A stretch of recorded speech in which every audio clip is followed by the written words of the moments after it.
만나서 반갑습니다. 소중한 나 무한 행복 소나무 시간입니다.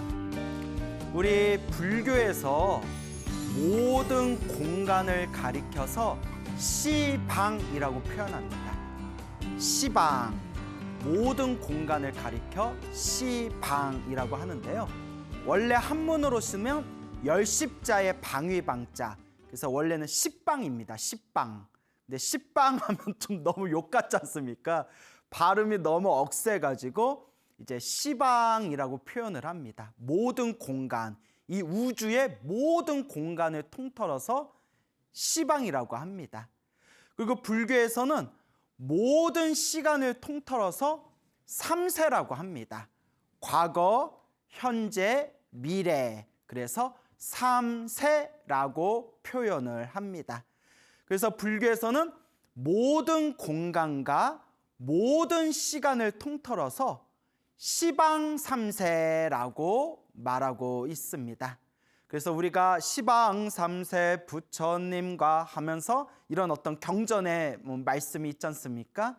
그래서 시방삼세, 모든 공간, 모든 시간을 통틀어서 시방삼세라고 한다. 이 시방삼세에는 수많은 불보살님들이 계시다고 합니다. 헤아릴 수 없는 수많은 부처님들께서 이 우주 법계에서 중생들을 제도하고 계시고, 또 시방삼세 수많은 보살님들께서 이 우주 법계에서 수많은 중생들을 제도하고 계신다고 합니다.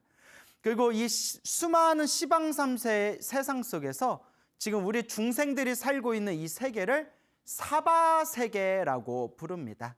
그래서 이 사바세계의 불법, 부처님의 가르침의 현재 교주가 되시는 분이 바로 석가모니 부처님이 되시겠습니다. 그래서 우리가 흔히 시아본사 서가모니불이라는 표현이 있습니다. 시아본사 서가모니불, 시아본사, 나의 본사, 근본되는 스승이란 뜻입니다. 우리 이 사바세계의 불자들의 근본되는 스승이 바로 서가모니 부처님이 되시는 겁니다. 그리고 이와 같이 이 사바세계에는 수많은 또 보살님들이 이 중생을 제도하기 위해서 활동하고 계시는데, 그래서 여러분들 다 알고 계시는 문수보살, 보현보살, 관세음보살, 지장보살, 미륵보살, 대세지보살, 수많은 보살님들이 계시지 않습니까? 그 중에서 단연코 이 대승 불교를 믿는 불자분들 사이에서 가장 사랑받는 1순위가 되는 보살님이 아마도 관세음보살님이 아닐까 싶습니다. 그리고 실제로 한국의 불자님들 중에서도 가장 좋아하고 의지하는 대표적인 최고 인기 많은 보살님이 바로 관세음보살님이 되시죠. 그래서 실제로 절에 다니지 않거나 불교에 대해서 잘 모르는 분들조차도 나무아미타불, 관세음보살, 이 두 분의 부처님과 관세음보살, 이 두 분의 불보살님은 누구라도 다 한 번쯤은 귀로 들어본 적이 있지 않습니까? 그래서 한국 불교에서, 나아가 대승 불교권에서 불자님들이 가장 좋아하는 인기 순위 1위인 보살님이 아마도 관세음 보살님이 아시겠느냐, 그렇게 추측을 해봅니다. 그런데 예전에는 제가 왜 관세음 보살님이 이렇게 사람들에게 인기가 많지?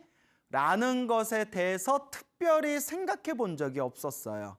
그러다가 경전 공부를 하고 불교 공부를 하면서 점점 이렇게 수많은 불보살님들이 계시는데 왜 이렇게 유독 관세음보살님이 인기가 많으실까라는 그런 개인적인 호기심이 들더라고요. 그래서 제가 첫 번째 내린 가설이, 관세음보살 하면 딱 생각나는 게 소원성취지 않습니까? 소원성취. 살아있는 사람의 소원을 들어주시는 분이라는 그런 이미지가 좀 강하지 않습니까? 그래서 우리 불자들이 저마다 자신만의 이루고 싶은 욕망이 있기 때문에 그 욕구와 욕망을 이루고자 소원 성취라는 이미지가 강한 관세음보살님을 많이 염불하는 것이 아닐까, 관세음보살님을 많이 의지하고 많이 찾는 것이 아닐까라는 그런 개인적인 가설을 내린 적도 있었고요. 그러다가 점점 또 시간이 지나면서 문득 이런 생각이 들더라고요. 관세음보살님을 가장 좋아하는 이유 중에 하나가 우리 중생들 살아가는 게 너무 퍽퍽해서 그렇다라는 생각이 들었습니다. 이 불자들이 관세음보살님을 의지하고 관세음보살님을 찾고 관세음보살님을 가장 좋아했던 이유가 서민들이, 중생들이 살아가는 게 너무 힘들고 퍽퍽했기 때문에 관세음보살님, 그 따스한 어머니와 같은 이미지의 관세음보살님의 품에 의지한 것이 아니었을까라는 생각도 요새는 해봅니다. 그래서 우리가 관세음보살님을 흔히 대자대비 구고구난이라고 표현을 합니다. 대자대비, 크나큰 위대한 자비를 갖추시고 구고구난, 고난, 괴롭고 어려울 난, 괴로움과 어려움에서 구해주시는 분. 우리 중생들 살아가는 이 우리 인생살이에서 너무 힘들고 지쳤을 때 어머니와 같은 그런 관세음보살님을 하염없이 부르면서 보살님, 보살님, 부처님, 부처님, 대자대비하시고 구고구난, 모든 고통과 어려움에서 구해주시는 관세음보살님, 제발 저희에게 자비를 베푸시고 저희들을 행복의 길로 이끌어 주세요라는 우리 인간 근원의 어떤 본래부터 가지고 있는 그런 근원에 대한 어떤 행복을 향한 추구, 안전하고 보호받고 싶은 그런 본능에 의해서 관세음보살님을 가장 많이 의지한 건 아니었을까라는 그런 가설도 저 개인적으로 내려봅니다. 그래서 우리 불자들이 항상 힘들고 괴로울 때 자기도 모르게 입에서 튀어나오는 말이 아이고 관세음보살, 관세음보살이라는 염불이 저절로 나오지 않습니까? 그래서 오늘은 여러분들에게 이 관세음보살님의 가피와 관련된 또 재미난 이야기를 들려드리고자 합니다. 오늘도 편안한 마음으로 재밌게 들어주시면 좋겠습니다.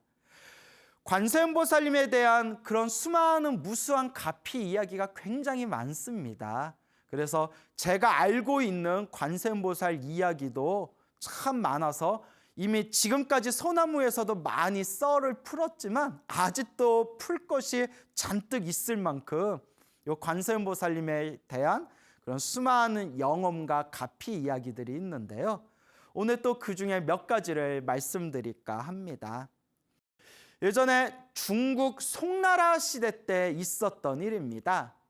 이 송나라 시대 때 어느 할머니가 계셨는데 할머니의 성씨가 차씨였다고 합니다. 차씨. 그래서 사람들이 이 할머니를 차씨노파라고 불렀다고 합니다. 우리말로 하면 차씨 할머니, 차할머니 정도가 되겠죠. 차할머니, 차씨입니다. 자, 그런데 이 할머니에게는 아들이 하나 있었는데 그만 그 나라에 큰 반란이 일어나가지고 아들이 이제 징집을 당하게 됩니다. 그래서 병사로 그 반란을 진압하는 전쟁에 참가하게 되는데 이제 자신의 사랑하는 아들을 전쟁터에 보냈으니까 요 차씨 할머니, 요 할머니가 얼마나 마음이 불안하고 또 마음이 쪼이고 얼마나 걱정근심이 얼마나 많았겠습니까? 그러니까 우리 불자들이 항상 불안하고 답답하고 힘들고 걱정될 때 항상 의지하는 것은 역시 기도뿐이 없지 않습니까? 그래서 매일매일 관세음보살님께 기도를 올렸다고 합니다. 관세음보살님, 관세음보살님, 제발 우리 아들 보호해 주세요. 관세음보살님, 관세음보살님, 제발 우리 아들 지켜주세요. 관세음보살님. 그래서 따로 집에 방 안에다가 따로 관세음보살님을 모셔놓고 불단을 차렸대요. 집에다 이렇게 불단을 차려놓고 매일매일 관세음보살님 불상 앞에 등을 켜고 환한 등을 켜고 관세음보살님께 이제 항상 닭이물을 올려놓고 매일매일 하염없이 간절히 정성스럽게 관세음보살을 염불 했다고 합니다. 염불하고 관세음보살을 하염없이 불렀는데 어느 날 전쟁에 나간 아들이 이제 그 전투에서 패배해가지고 포로로 잡혔다고 합니다. 포로로 잡혀서 이제 포로로 끌려가가지고 강제 노역을 하면서 하루하루를 보냈다고 합니다. 그렇게 강제 노동을 당하면서 언제쯤 내가 여기서 빠져나갈 것인가 호심탐탐 이제 탈출할 그런 길만을 궁리하고 있었을 때 드디어 이제 자기가 포로로 잡힌 지 1년 정도가 지나서 비로소 탈출할 수 있는 좋은 기회를 얻게 됩니다. 그래서 간수들이 이렇게 신경 쓰지 못하는 그 틈을 타가지고 가까스로 이제 탈출을 하게 되었는데 이제 막상 그 적군의 그 진지에서 탈출을 해서 이제 낮에는 몰래 숲에서 숨어 있고 또 밤에는 하염없이 길을 걷는데 도대체 어디가 어딘지 동서남북 분간할 수가 없는 거예요. 그렇죠? 낮에는 적군들한테 다시 붙잡힐까 봐 숲에서 동굴에서 쥐죽은 듯이 숨어 있고 밤에는 시커멓고 깜깜한 이제 밤하늘 밑에서 몰래 도망을 가야 되니까 너무나 자기가 어느 길을 가야 될지 도저히 한 치 앞도 알 수 없는 그런 위급한 상황이었다고 합니다. 그래서 어렸을 때 항상 어머니가 절에 다니면서 관세음보살을 부르던 그때의 기억이 싹 떠오르면서 사람이 이제 다급하니까 하염없이 이제 이 아들이 관세음보살을 불렀다고 합니다. 관세음보살님, 저에게 길을 알려주십시오. 제발 저 좀 구해주십시오. 관세음보살님, 제발 저 좀 구해주십시오. 라고 하염없이 기도를 했다고 합니다. 그럴 때 멀리서 선명하게 불빛이 보이더랍니다. 불빛이. 7개의 불빛이 보이더래. 7개. 럭키 세븐이죠, 여러분. 7개의 불빛이 선명하게 보이길래 저기에 사람들이 사는 인가가 있나 보다, 마을이 있나 보다. 일단 저쪽을 향해서 한번 가봐야겠다. 그래서 그 불빛을 향해서 하염없이 걸었다고 합니다. 풀뿌리를 씹어가면서 지친 몸을 이끌고 낮에는 숨어 있다가 밤에는 하염없이 그 7개의 불빛이 보이는 곳을 향해서 몇 날 며칠을 걸었는데도 끝이 나오질 않더래요. 하염없이 걸었는데도 그 7개의 불빛이 보이는 그 마을에 도달할 수가 없었다고 합니다. 그래서 아들이 내가 헛것이 보이나, 그래서 아무리 눈을 이렇게 비벼봐도 저 시커멓고 컴컴한 이 밤에 멀리서 선명하게 7개의 불빛이 보이는 거예요. 헛것은 아닌데 왜 이렇게 걸어도 그렇게 거리가 크게 먼 것 같지가 않은데 왜 걸어도 왜 끝이 나오질 않을까? 왜 저 마을이 나오질 않을까? 하지만 다른 곳을 갈 수가 없고 어느 길이 어느 길인지 한 치 앞도 알 수 없는 상태였기 때문에 그저 그 7개의 불빛만을 의지하면서 그쪽을 향해 한 걸음 한 걸음 비틀비틀 한 걸음 나아갔다고 합니다. 걷다가 보니까 몇 날 며칠이 지나고 난 뒤에 주변을 봤더니 너무나 길이 익숙한 거예요. 하면서 생각해 봤더니 자기 집 가는 거죠. 자기 집에 가는 길이었던 겁니다. 여기 우리 집 가는 길인데 내가 제대로 찾아왔나? 그러면서 너무나 기쁜 마음에 후다다다다다다닥 집으로 달려가면서 어머니 하고 집에 들어가면서 외치니까 문이 벌컥 열리면서 우리 이 차씨 할머니, 이 아들의 어머니이신 차씨 할머니가 맨발로 뛰쳐나오면서 아들아 돌아왔냐? 네가 지금 지금 이렇게 살아서 지금 내 품으로 돌아온 것이냐라고 눈물을 펑펑 쏟은 거예요. 그래서 할머니가 아들아, 네가 이렇게 무사히 돌아올 수 있던 것은 관세음보살님의 가피였던 것 같다.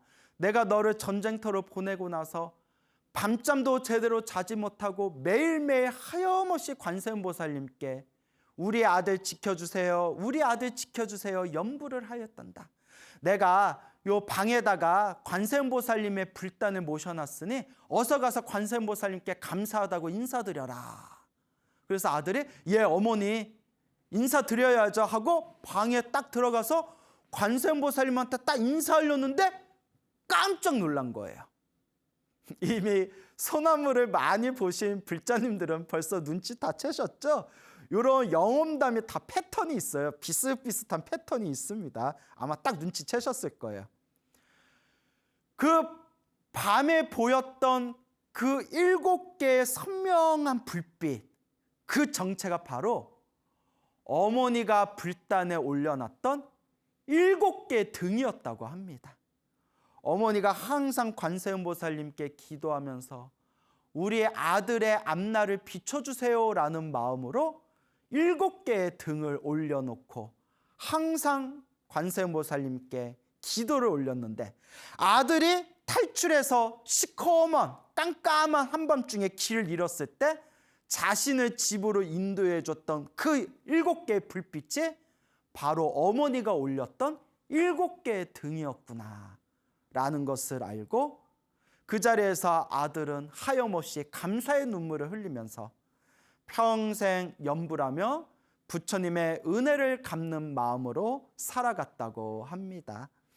어떻게 보면 전설의 고향이나 들을 수 있는 그런 내용이지만 우리가 관세음보살님에 대한 대자대비한 마음을 비추어 보면서 우리가 이 이야기를 곧씻고 되새겨 본다면 아마 많은 불자님들에게 충분히 믿음을 줄 수 있는 그런 아름다운 이야기가 되지 않을까 싶습니다. 그래서 여러분들도 항상 힘들고 괴롭고 답답할 때 아이고 내 팔자야 라는 한숨이 나올 때 그 순간에 차라리 관세음보살이라고 염불을 해보시기 바랍니다. 여러분들이 힘들고 괴롭고 답답할 때 아이고 왜 이렇게 사는 게 힘드냐 정말 죽고 싶다라는 그런 한 생각 일어날 때 차라리 내 인생을 한탄하기 전에 차라리 아이고 지장보살이라고 염불을 해보시기 바랍니다. 내가 내 업을 닦는 마음으로 내 마음을 닦는 마음으로 불보살님의 가피와 불보살님의 대자대비한 그 은혜의 힘을 믿고 의지하면서 염불을 하신다면 분명히 그 7개의 등과 같이 불보살님의 대자대비한 그런 밝은 광명의 에너지가 여러분들을 끊임없이 행복의 길로 이끌어 줄 것입니다. 그러니까 여러분 확신을 가지시고 힘들고 괴롭고 답답할수록 꾸준히 염불하시고 마음을 닦으시기 바랍니다. 우리의 불교는 인과 어변의 가르침입니다. 인과, 내가 뿌린 씨앗대로 내가 그 결과를 얻고, 어변, 우리 앞에 펼쳐진 모든 행복과 불행, 내 앞에 펼쳐진 모든 좋은 일과 모든 나쁜 일들이 어변입니다. 내가 지은 업의 인연법입니다. 그래서 인과 어변이라고 부르고 또 내가 지은 업은 반드시 내가 받아야 되기 때문에 인과 업보라고도 부릅니다. 불교는 인연법입니다. 내가 지은 인연대로 모든 현상들이 펼쳐지고 있습니다. 내가 만든 그 인연들이 행복과 불행을 일으키고 있습니다. 그래서 불교는 정말 제대로 공부하고 정말 제대로 공부하면 이 불교는 절대 남 탓을 할 수가 없습니다. 제가 항상 말씀을 드리지만 내가 이렇게 힘들고 괴로움에 빠진 것도 그 깊숙이 뿌리를 살펴보면 다 내가 지었던 업의 인연들이었고 나를 힘들고 괴롭게 한 그 사람도 그런 인간들을 만난 것 자체가 그 뿌리를 깊이 살펴보면 내가 지은 업의 인연들이었던 것이죠. 그래서 부처님께서는 항상 우리들에게 부처님께서 늘 말씀하시기를 좋은 인연을 지어야 된다. 좋은 인연을 심어야 된다. 좋은 인연을 우리가 닦아 나아가야 된다라고 말씀을 하고 계십니다. 그래서 이 인연법에 대한 또 무서운 그런 인과 업보에 대한 이야기를 또 들려드릴까 합니다. 중국 명나라 시대 때 일입니다. 명나라 시대 때 어느 관리가 있었습니다. 어느 큰 고을을 관리하고는 그런 벼슬아치 그런 관리가 있었는데 이 관리의 이름이 초갑이었습니다. 초갑이었습니다. 근데 이 초갑이라는 관리가 있었는데요. 어느 날 초갑이라는 이 초갑이 우연히 볼 일이 있어서 업무상의 볼 일이 있어서 잠시 출장을 갔다가 집으로 돌아오는 길이었다고 합니다. 그때 때마침 어느 스님이 계셨는데요. 이 스님께서는 관세음보살님을 모시는 절을 짓기 위해서 오랫동안 전국을 다니면서 신도들에게 화주를 받아 절을 지을 수 있는 관세음보살님을 모실 수 있는 금 600냥을 이제 시주받았다고 합니다. 금 600냥이면 굉장히 큰 돈이겠죠. 지금 시가로 뭐 얼마인지는 모르겠지만 금 600냥을 이제 모아서 이제 당신이 있는 절에 돌아가서 관세음보살님을 모시는 그런 관음도량 큰 이제 절을 짓기 위해 이제 만반의 준비를 마치고 당신이 본래 있던 절로 돌아가려고 하는데 절로 가기 위해서는 이제 강을 건너기 위해서 배를 타야 됐습니다. 근데 배를 타야 되는데 때마침 손님들이 너무 많아가지고 당신이 배를 탈 수 있는 그런 남는 자리가 없었다고 합니다. 그래서 스님께서 내가 빨리 절로 돌아가야 되는데 또 그렇게 큰 돈을 품에 가지고 또 오랫동안 밖에 외지 생활을 하다 보면 또 위험에 노출될 수가 있지 않습니까?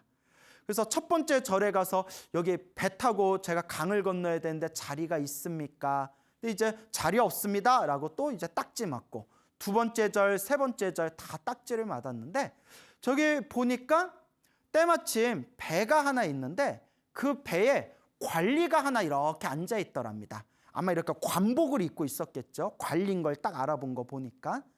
근데 그 관리가 누구였겠어요? 앞에서 말한 초갑이라는 관리였습니다. 초갑. 그래서 이 초갑이라는 관리가 타고 있는 배에 자리가 좀 남아 보이길래 스님이 초갑에게 가서 솔직하게 이야기를 합니다. 이제 관리니까 나라의 일을 하는 관리니까 그래도 왠지 믿음이 갔겠죠. 그래서 스님이 저는 어디에 머무르고 있는 아무개라는 이제 승입니다.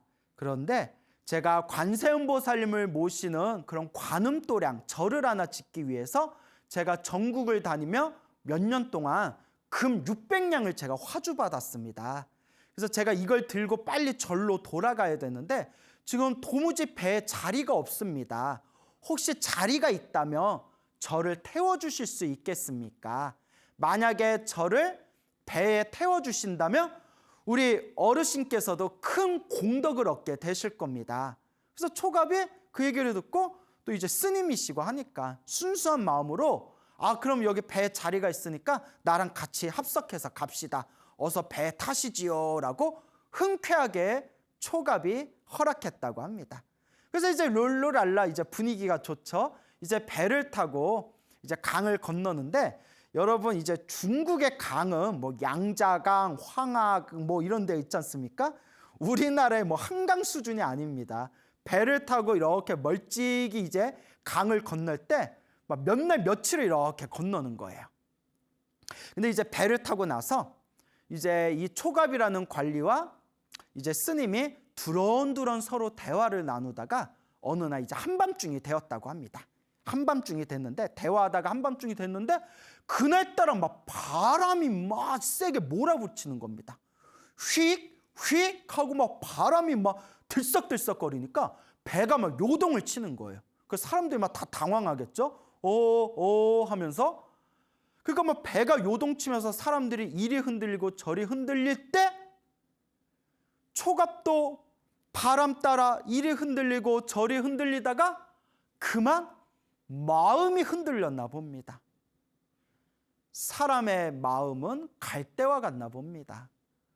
갑자기 거센 바람에 몸이 이리 들썩 저리 들썩 흔들리다 보니까 요 초갑이라는 관리의 마음도 흔들리기 시작합니다. 그리고 못된 마음이 생깁니다.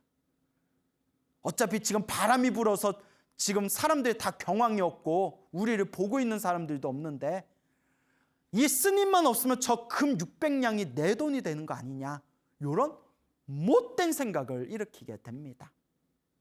나쁜 놈이죠. 나쁜 놈. 그리고 그 바람에 들썩거리는 순간 초갑이 스님을 그 큰 강에다 밀어버립니다. 으차 하고 이제 밀어버려요. 그래서 스님은 물속에 꼬르륵 떨어집니다. 그리고 그 금 600냥을 초갑이 자신의 품에다가, 자기가 가지고 있는 자루에다가 몰래 숨겨두게 됩니다. 이른바 완전 범죄죠. 아무도 본 사람이 없어요. 사람들이 스님 어디 갔습니까? 그 밤에 바람이 불 때 스님이 그 파도 구경하다가 바람에 그만 물에 빠졌어. 근데 옛날엔 그런 일들이 비일비재했고 또 관리의 말이니까 감히 사람들은 의심하지를 못했습니다. 그렇게 금 600냥을 쥐어지고 그 신도들의 돈, 정성 한 푼 한 푼이 모인 그 부처님의 도량을 불사하기 위해서 받은 그 돈을 몰래 가지고 집에 와서 초갑은 그 돈으로 사리사욕, 자신의 욕망을 위해서 사용하게 됩니다. 그런데 몇 달이 지난 뒤에 어느 날부터인가 꿈속에서 물에 빠져 죽은 그 스님이 나타나가지고 꿈속에서 자기를 향해서 내 다리 내놔라, 내 다리 내놔라는 아니고요.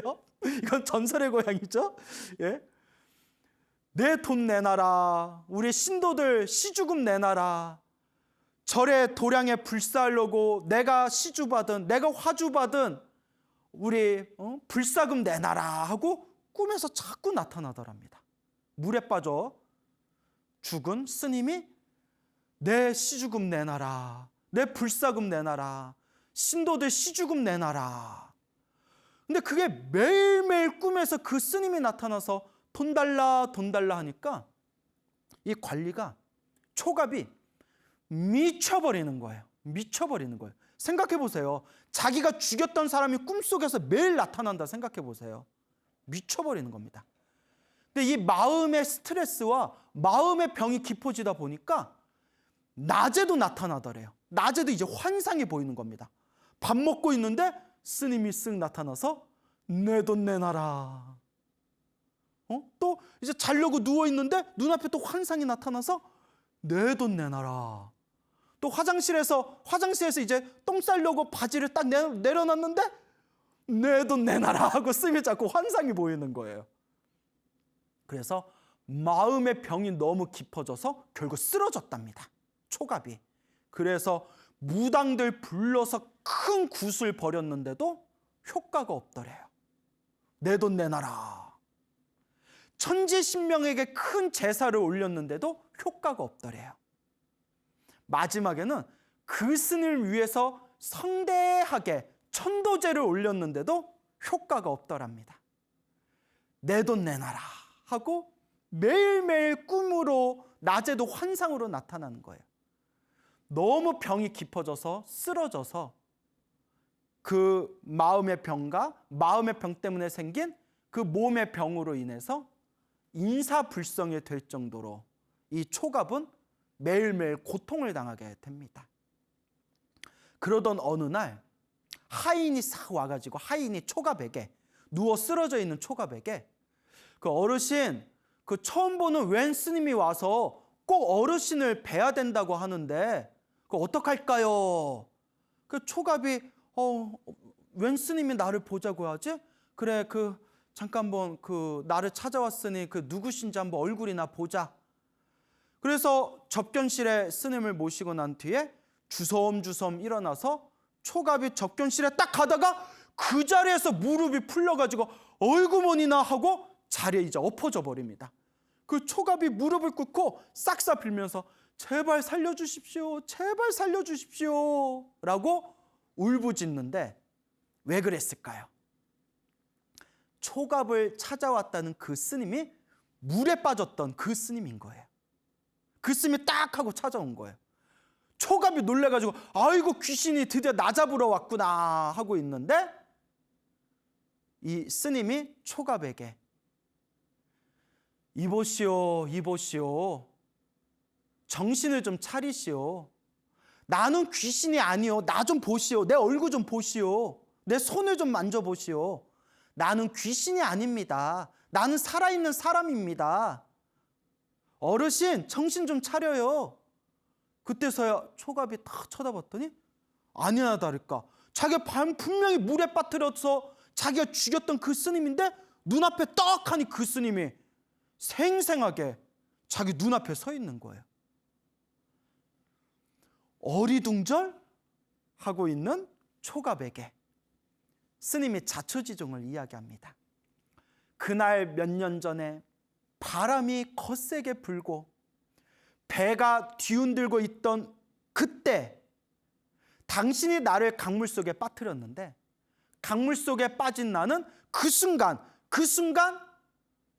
오직 관세음보살, 관세음보살, 관세음보살을 외쳤습니다.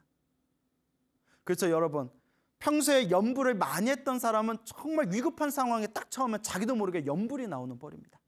물에 탁 빠졌을 때 그 스님이 의지할 수 있는 건 무엇밖에 없었을까요? 관세음보살이었습니다. 관세음보살하고 물에 빠져서 막 꾀꼬닥 막 이렇게 막 코에 물 들어가고 입에 물 들어갈 때 뭐 꾀꼬닥 할 때 관세음보살하고 간절히 외치는 순간 허공에서 관세음보살님이 싹 나타나는 환상을 보면서 정신을 딱 잃었다는 거예요. 허공에서 관세음보살이 짜라라 나타나는 현상을 보면서 싹 정신을 잃었는데 물에 빠져 죽은 줄 알았던 자기가 정신을 깨어봤더니 강가의 갈대밭에 쓰러져 가지고 가까스로 목숨을 살았던 겁니다. 그때 때마침 배를 타고 지나는 어부의 도움을 받아 무사히 육지로 돌아와서 자기가 절로 본래 살던 절로 무사히 돌아오게 되었다. 그리고 이 모든 게 관세음보살님의 가피 덕분에 내가 살았다라는 그런 관세음보살님의 은혜와 감사함에 대한 마음으로 다시 전국을 다니면서 다시 금 600냥을 화주하여 관세음보살님을 위한 그런 관음도량, 큰 도량을 절을 짓게 되었습니다 라고 하면서 그러다가 당신이 어떻게 살고 있는지 문득 행방이 궁금해서 사방에 수소문을 해서 알아봤더니 굉장히 몸이 안 좋은 상태가 되어 죽기 직전에 이르러서 지금 쓰러져 있다라는 이야기를 듣고 내가 이렇게 일부러 찾아왔습니다. 어르신, 나는 당신에 대해서 더 이상 아무런 원한이 없습니다. 이것도 당신과 나 사이에 전생에 서로 알 수 없는 업보 때문에 일어난 일이 아니겠습니까? 나는 더 이상 당신에 대해서 원한이 없습니다. 그러니 이제 나는 멀쩡하게 살아있으니까 더 이상 마음으로 괴로워하지 마시고 남은 생애 동안 염불을 열심히 하시고 선업을 지으면서 남은 생애 동안 편안하게 사시기 바랍니다 라고 그렇게 위로를 해줬다고 합니다. 스님이 대인배야, 대인배. 나 같으면 그냥 우리 절 대웅전에다 묻어버렸을 텐데 참 대인배예요, 스님이. 자, 그리고 그 스님께서 떠나고 난 뒤에도 그 스님이 살아있다는 걸 알았음에도 불구하고 초갑은 너무나 병이 깊어져서 결국 그 자리에서 일어나질 못하고 며칠 후에 세상을 떠나버렸다고 합니다. 결국은 죽은 거죠. 근데 이 비극이, 이 집안의 비극이 여기서 끝난 게 아닙니다. 이 초갑에게 아들이 있었는데 아들이 굉장히 똑똑하고 총명하고 학문이 깊었다고 합니다. 근데 이 초갑의 아들이 아버지가 죽은 뒤로 자기가 집안을 다시 되살려 보겠다고 과거 시험에 응시를 했는데 그 우연히 큰 부상을 입어가지고 과거에 응시해 놓고 시험을 치르지 못했다고 합니다. 너무나 우울하고 너무나 서러워서 가슴의 우울함을 조금이나마 씻겨내고자 저 강가에 나가서 강을 바라보며 거닐고 있었을 때 호련히 집채만한 파도가 밀려와서 이 초갑의 아들을 덮쳐 초갑의 아들은 결국 물에 빠져 익사하게 되었다고 합니다. 이 소식을 들은 수많은 사람들이 이 사연을 알고 있는 사람들 사이에서 입소문이 퍼지기를 초갑의 욕심으로 인해서 저 집안이 저렇게 몰락하게 되었다. 이게 다 인과응보다라고 사람들을 입을 모아 한탄했다고 합니다. 멀리서 관세음보살님의 도량을 불사하고 있었던 그 금 600냥의 주인이었던 그 스님이 나중에 멀리서 이 초갑의 아들이 그렇게 불우하게 죽었다라는 이야기를 듣고는 스님께서 너무나 슬퍼하면서 안타까워하셨다고 합니다. 이와 같이 자신이 지은 업은 굉장히 무섭습니다. 수많은 사람들은 이번 한 생만 보고 인과업보를 못 믿겠다라는 말씀을 하십니다. 하지만 여러분, 우리가 받는 업보는 이번 생에 시작하고 이번 생에 끝나는 게 아닙니다. 과거 전생과 이번 생과 다음 생까지 자신이 지은 업이 윤회 수레바퀴에서 끊임없이 돌고 있습니다. 설사 이번 생에 나쁜 짓을 해서 이번 생에 무사히 그 불행을 피했다 하더라도 반드시 다음 생에 받게 됩니다. 불교에서 말하는 인과업연은 정확합니다. 그러니 우리 불자 여러분, 이 거대한 인연법의 흐름 속에서 항상 기도하시고 염불하시고 항상 복을 지으시고 항상 선업을 지으시고 항상 이 마음을 잘 쓰는 그런 불자의 삶을 살아가시기 바랍니다. 여러분, 행복해지고 싶습니까? 행복한 삶을 창조하고 싶습니까? 복을 지으십시오. 선업을 지으십시오. 공덕을 쌓으십시오. 복과 선업과 공덕의 힘이 여러분들을 진정한 행복의 길로 이끌어 줄 것입니다. 여기서 마치겠습니다. 여러분, 성불하십시오.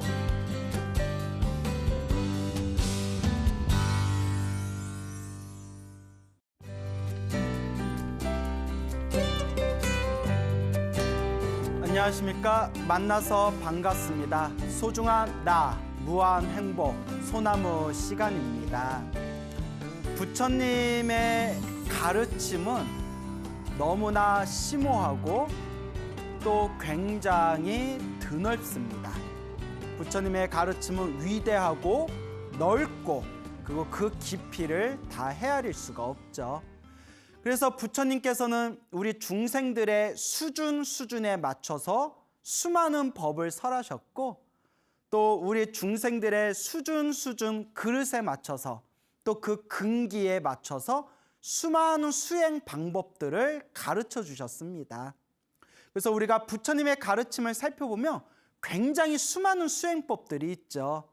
그래서 참선 수행도 있고 사마타 위파사나 수행도 있고 또 염불 수행도 있고 밀교 수행도 있고 또 사경이나 경전을 독경하는 수많은 수행법들이 있습니다. 이 하나하나의 모든 부처님의 수행법은 결국 깨달음의 길로 결국 다 통하게 된다라고 말씀을 드리고 싶습니다. 저는 이 수많은 부처님의 수행법 중에서 제가 개인적으로 선택한 수행법은 염불 정토법이 되겠습니다. 나무 아미탑을 연부를 해서 내 마음을 깨끗하게 밝히고 또한 더 나아가서 다음 생에 성불학교 극락세계에 태어나기를 발언하는 것이 바로 연불정토 수행이 되겠습니다. 우리나라는 그동안 이 연불정토에 대한 어떤 관심이라든가 또 연불정토 수행에 대한 어떤 많은 그런 연구가 진행이 안 된 게 사실입니다. 그리고 이런 연불정토의 볼모지 속에서도 오랫동안 연불정토를 학문적으로 연구하셨고 또 세상에 널리 이 아미타 부처님의 가르침을 펼치기 위해서 노력하셨던 이 한국의 어른 스님이 한 분 계십니다. 그분이 저 성남 정토사의 회주로 계시는 보광 스님이 되시겠는데요. 이 보광 스님께서는 전 동국대 총장이셨고 현재는 대한불교 조계종 호계 원장으로도 지금 계십니다. 그럼 제가 왜 이렇게 보광 스님에 대해서 이야기를 했냐면 그분께 며칠 전에 굉장히 의미 있고 굉장히 감동스러운 그런 연불가피에 대한 이야기를 제가 직접 들었습니다. 그래서 오늘 보광 스님께서 경험하셨던 이 연불가피에 대한 이야기를 또 여러분들에게 첫 이야기로 제가 소개할까 합니다. 보광 스님께서 초등학교 6학년 때 스스로 체험하셨던 이야기입니다. 초등학교 6학년이면 지금으로 한 13살 정도 됐겠죠. 13살 정도 되었을 나이였을 텐데요. 그때 그 어린 나이였을 때 어머님께서 친모께서 갑자기 이유를 알 수 없는 큰 병에 걸리셔가지고 자리에 몸져 누우셔서 며칠 동안 일어나지를 못하셨다고 합니다. 당연히 의사에게 진료도 받았을 것이고 약도 드셨지만 전혀 효과가 없었다고 합니다.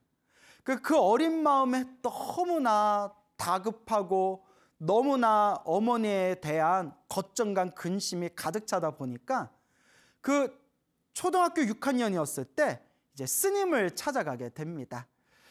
요 보광 스님이 어렸을 때 사시던 마을에 뒤에 단석산이라고 있었다고 합니다.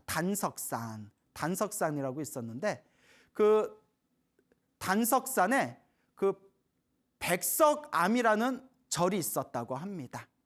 그 단석산 백석암에 가서 거기 계시는 어른 스님께 질문을 했다고 합니다. 어머니가 너무 아프십니다. 아무리 약을 써도 아무런 효과가 없습니다. 스님 어떻게 해야 돼요? 그 어린 나이의 소년이, 그 까마득하게 어린 소년이 눈물이 그렁그렁해서 그 어머니의 병을 걱정하는 것을 보고 어른 스님께서 이렇게 말씀하셨다고 합니다. 지금부터 내가 하라는 대로 하면 어머니의 병이 나을 수도 있다. 한번 해보겠냐? 예, 스님 해볼게요. 굉장히 힘든데 할 수 있겠냐? 예, 해보겠습니다, 스님. 그러면 지금부터 절에서 7일 동안, 일주일 동안 자지 말고, 밤잠도 자지 말고 오직 관세음보살만 불러라 라고 숙제를 내주셨다고 합니다. 그 어린 소년한테 잠자지 말고 철야로, 일주일 동안 철야로 오직 관세음보살만 부르면 어머니의 병이 나을 수 있을 것이다 라고 어른 스님이 말씀하신 겁니다. 과연 그 13살 된 초등학생 6학년 아이가 7일 동안 과연 잠을 자지 않고 밤새워서 7일 동안 관세음보살 기도를 할 수 있을까요? 글쎄요. 과연 그럴 만한 아이들이 몇이나 될까요?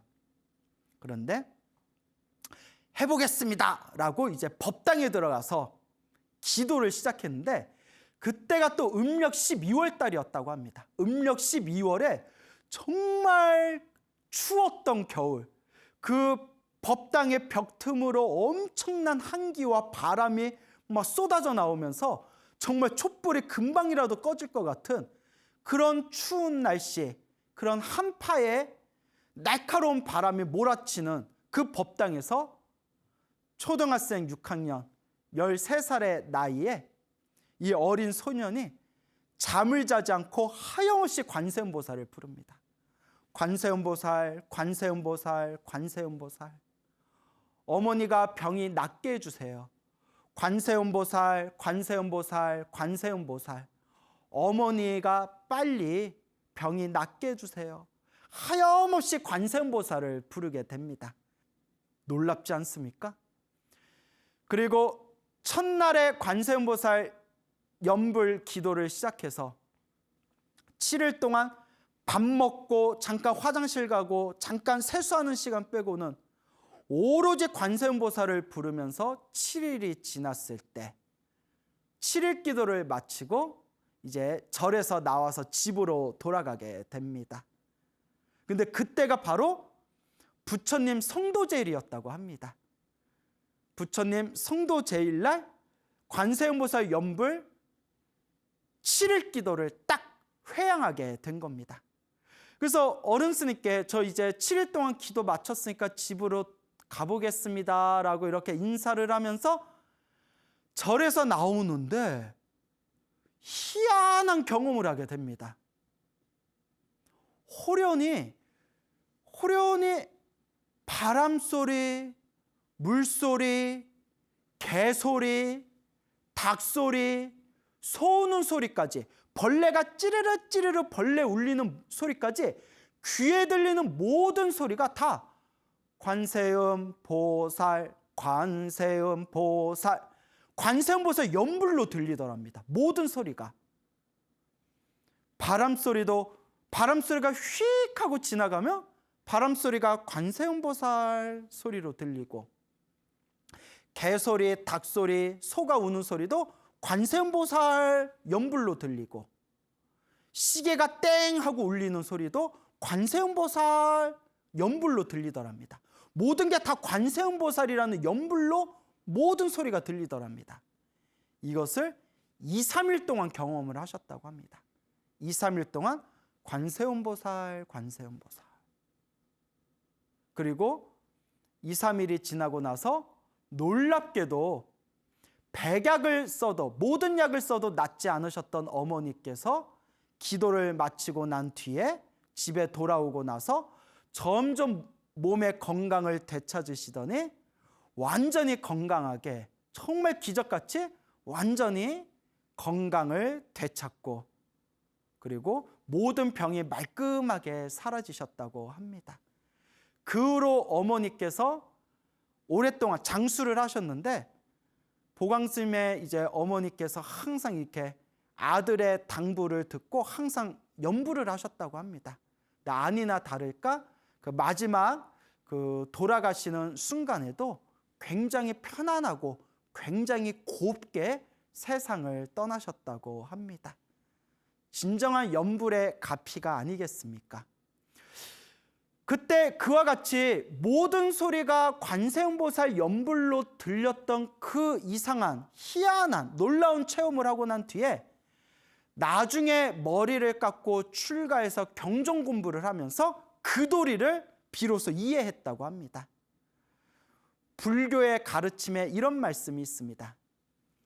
눈에 보이는 것마다 모두 다 부처님의 형상이요, 귀에 들리는 소리마다 모두 다 부처님의 법음이로다, 법의 소리로다. 그때 비로소 그때 어리고 순수하고 가장 맑았을 때, 그때 간절하게 관세음보살님께 기도 올리면서 소리가 다 부처님 법음이다, 법의 소리다라는 것을 그때 내가 체험을 했구나라는 것을 이해하셨다고 합니다. 정말 놀라운 일이 아닐 수가 없죠. 스님께서 이제 머리를 깎고 출가하셔서 대학 생활을 하셨는데, 대학교 2학년 때 은사 스님께서 계시던 사찰에서 기도를 좀 하러 와서 방학 때 기도 좀 해라 라고 이렇게 은사 스님의 그런 당부가 있었다고 합니다. 그래서 그 당시 은사 스님께서 주석하고 계시던 절 이름이 중생사였대. 중생사라는 이제 절에 가서 그때 지장기도를 보름 동안 지장기도를 했다고 합니다. 이제 대학 다니면서 방학 기간이니까 올해는 못하고 보름 동안 지장기도를 시작했는데 어차피 짧게 기도하니까 짧고 굵게 해야 되겠다라는 생각이 드셨다고 합니다. 보광 스님께서. 그래서 대학교 2학년이면 얼마나 막 혈기왕성할 때고 한창 힘이 뻗칠 때지 않습니까? 그래서 보름 동안 지장기도를 하면서 다음과 같이 원칙을 세웠답니다. 눕지 않고, 앉지 않고, 기대지 않고, 잠자지 않고 보름 동안 지장기도, 지장보살 연불만 하겠다. 눕지 않고, 앉지 않고, 기대지 않고, 잠을 자지 않고. 그러니까 딱 밥 먹고 양치질하고 세수하고 중간에 화장실 갔다 오는 시간 빼고는 보름 동안 서서 계속 목탁을 치면서 지장보살을 불렀다고 합니다. 근데 보름 중에서 일주일이 고비였답니다. 일주일이 고비였고 열흘이 넘어가면서 열흘째가 넘어가면서 모든 망상이 싹 사라지면서 한없이 마음이 맑고 투명해지는 것을 경험하셨다고 합니다. 그리고 그 맑고 투명한 마음으로 보름 지장보살 용맹 기도를 무사히 마치셨다고 합니다. 그때 보름 동안 기도를 마치시고 나서 몸무게가 10kg이 빠지셨다 하더라고요. 10kg이. 그래서 다이어트를 하려면 보름 동안 잠 안 자고 연불하면 되겠구나라는 생각이 들었습니다. 그렇다고 함부로 따라하지 마십시오. 네, 또 너무 몸에 무리가 오시면 안 되니까. 그리고 보광 스님께서 그렇게 15일 동안 지장기도를 잘 마치시고 난 뒤에 그 뒤로 학교를 다니면서 또 일본에 유학을 가서 학문을 닦으시면서 굉장히 많은 불보살님의 가피, 그런 은은한 공부에만 매진할 수 있고 공부에 집중할 수 있도록 은은한 그런 불보살님의 은혜를 너무 많이 체험하셨다고 합니다. 그 보이지 않는 어떤 에너지와 그 어떤 힘이 당신을 은은하게 보호해주고 그렇게 올바른 학문의 길로 이끌어 주시는 것을 당신 내면에서 생생하게 체감을 하셨다라고 말씀을 해주셨습니다. 그래서 우리도 항상 명심해야 될 것이 혹 내가 가는 길에 있어서 혹은 내가 무언가를 진행하거나 무언가 큰 일을 도모함에 있어서 한 번쯤은 간절하게 기도를 하면서 불보살님의 은혜를 마음으로 간절히 발언해 보는 것도 굉장히 좋은 방법이라고 생각을 합니다.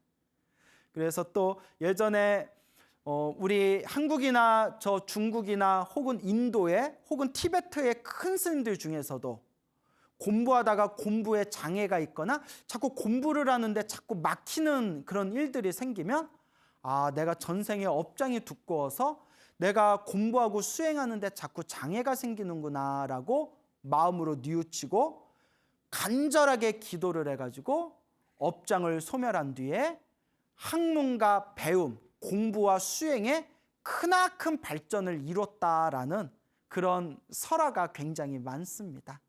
그러니까 여러분들도 불자로서 이 인생, 이 험난한 인생을 한 걸음 한 걸음 살아가시면서 좀 답답하고 막힘이 있고 힘들고 좀 괴로운 일이 있다면 온전하게 내 마음의 집착을 놓아버리고 온전하게 내 마음을 텅 비우고 한번 간절하고 정성스럽게 부처님께 기도해 보시기 바랍니다. 제가 얼마 전에 아주 놀라운 또 이야기를 들었습니다. 정말 이 불보살님의 가피에 대한 이 너무나 아름답고 너무나 그 믿기기 힘든 기적 같은 이야기들은 파도 끝이 없습니다. 그래서 간혹 사람들이 그럽니다. 스님, 소중한 나 무한행보 소나무가 벌써 막 300회가 넘어갔는데 300회가 이제 넘어가는데 그런데 스님, 그 이야기들이 스님 이제 다 스님이 쓰시고 나서 더 할 얘기들이 더 있습니까? 그럴 때마다 제가 웃으면서 드리는 이야기가 아직도 많습니다. 아직도 가득 쌓여 있습니다. 불보살의 가피는 파도 끝이 없습니다. 아마 내가 머리가 허여질 때까지 이야기해도 끝이 안 날 것 같은 느낌이 듭니다. 그래서 저는 불보살의 가피는 네버엔딩 스토리다라고 말씀드리고 싶습니다. 제 입에서 영어 나오기가 쉽지가 않거든요. 네버엔딩 스토리, 끝나지 않는 이야기입니다. 불보살의 가피는 중생들이 남아있느나 불보살님이 중생들을 제도하기 위해서 끊임없이 불보살의 가피는, 그 이야기는 끊임없이 전해질 것입니다. 그래서 제가 얼마 전에 아주 놀라운 이야기를 들었습니다.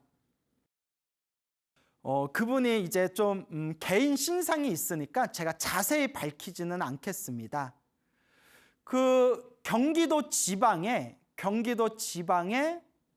그 지방에서 가장 돈이 많은, 가장 부유한 재력가 집안이 있었다고 합니다. 그 지방에서 가장 돈이 많은 재력가 집안은 딸 부자였다고 합니다. 딸이 여러 명이 있는 그런 이제 딸 공주집, 딸 부잣집이었는데, 그때 이제 몇 번째 딸이 있었는데 이 따님이 어렸을 때부터 몸이 굉장히 허약했다고 합니다.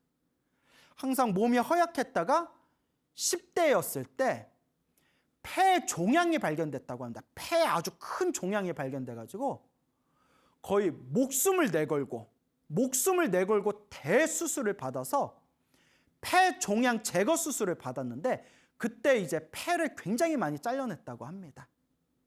그때 의사들이 한결같이 이야기하기를, 이게 또 몇십 년 전이니까 지금보다 의료 기술이 지금보다는 많이 부족했던 시대겠죠. 몇십 년 전 이야기거든요.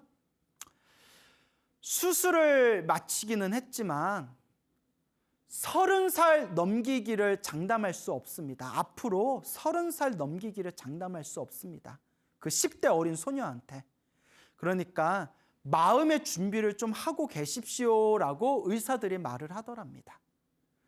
근데 워낙 집안에 돈이 많다 보니까, 워낙 집안에 돈이 많아서 이제 여러 이제 유명한 그런 큰 병원의 의사들을 찾아갈 때 의사들이 한결같이 하는 얘기가, 평소에 건강 관리를 잘하고, 이 건강 관리 평소에 잘하는 거 말고는 지금 딱히 방법이 없습니다. 평소에 관리를 좀 잘하십시오. 그러니까 이 정도 이야기뿐이 들을 수가 없었다고 합니다. 그러니까 어떡합니까? 이것도 팔자로니 하고 이제 어떻거나 열심히 살아야죠. 그렇게 이제 30을 넘기기 힘들다라는 소리를 들으면서 이 아가씨가, 이 부잣집, 딸 부잣집 아가씨가 이제 갓 20을 넘은 20대 초반이었을 때, 그러니까 이게 인연법입니다, 여러분. 이렇게 어디 먼 길을 가다가 길을 잘못 들어가지고 어느 절에 들어가게 되었답니다. 어느 비구니 스님 절에 들어가게 되었대요. 비구니 스님 절에 이렇게 얼떨결에 잘못 들어간 거예요.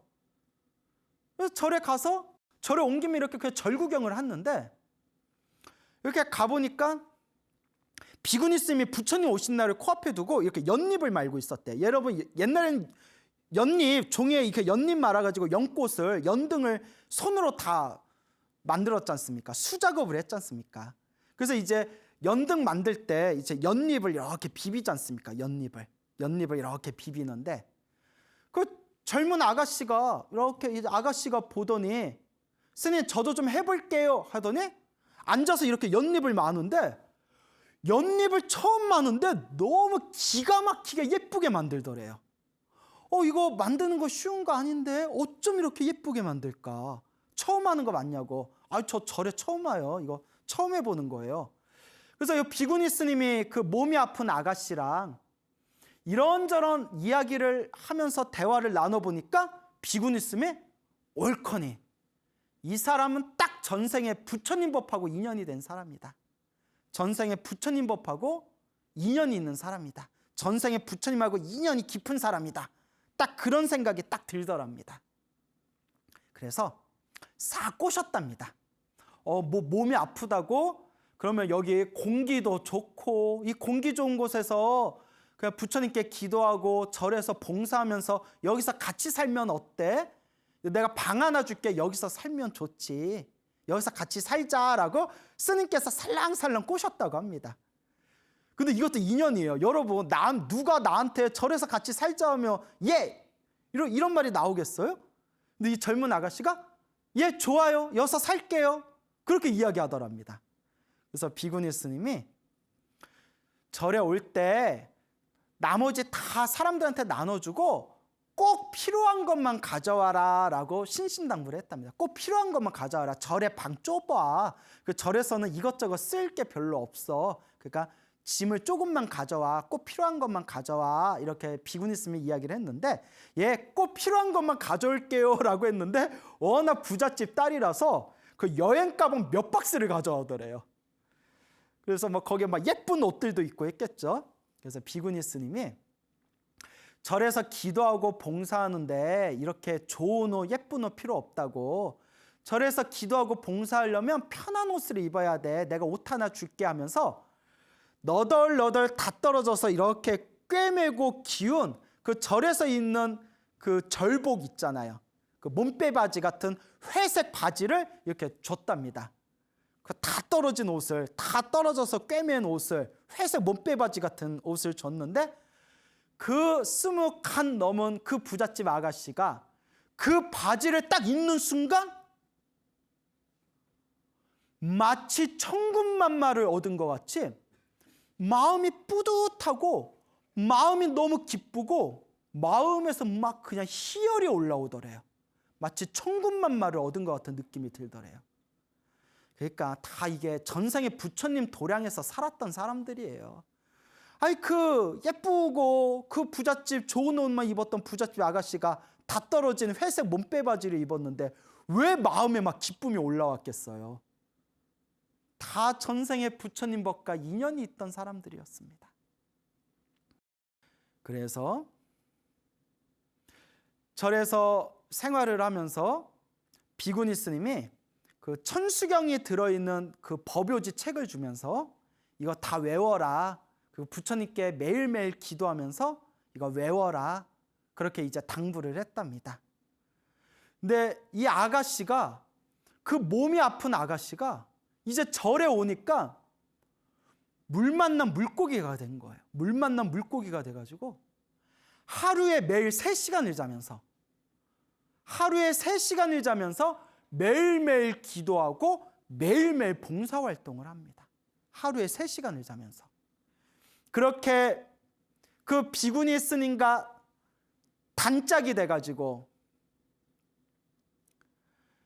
매일 3시간씩 자면서 오직 기도하고 봉사했던 그 아가씨가 지금 60대 중반이 됐습니다.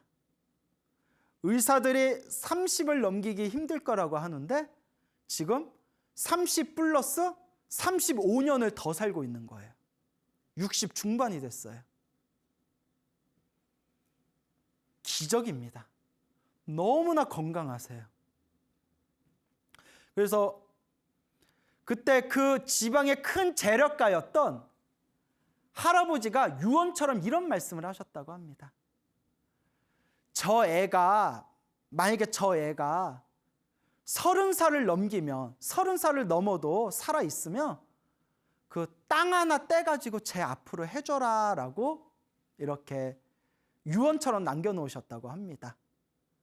그런데 30도 못 살 거라고 시한부 같은 인생으로 살아왔던 그 어린 아가씨가 절에서 매일 3시간씩 자면서 기도하고 봉사하면서 점점 몸이 건강해지면서 30살을 훌떡 넘기게 됩니다.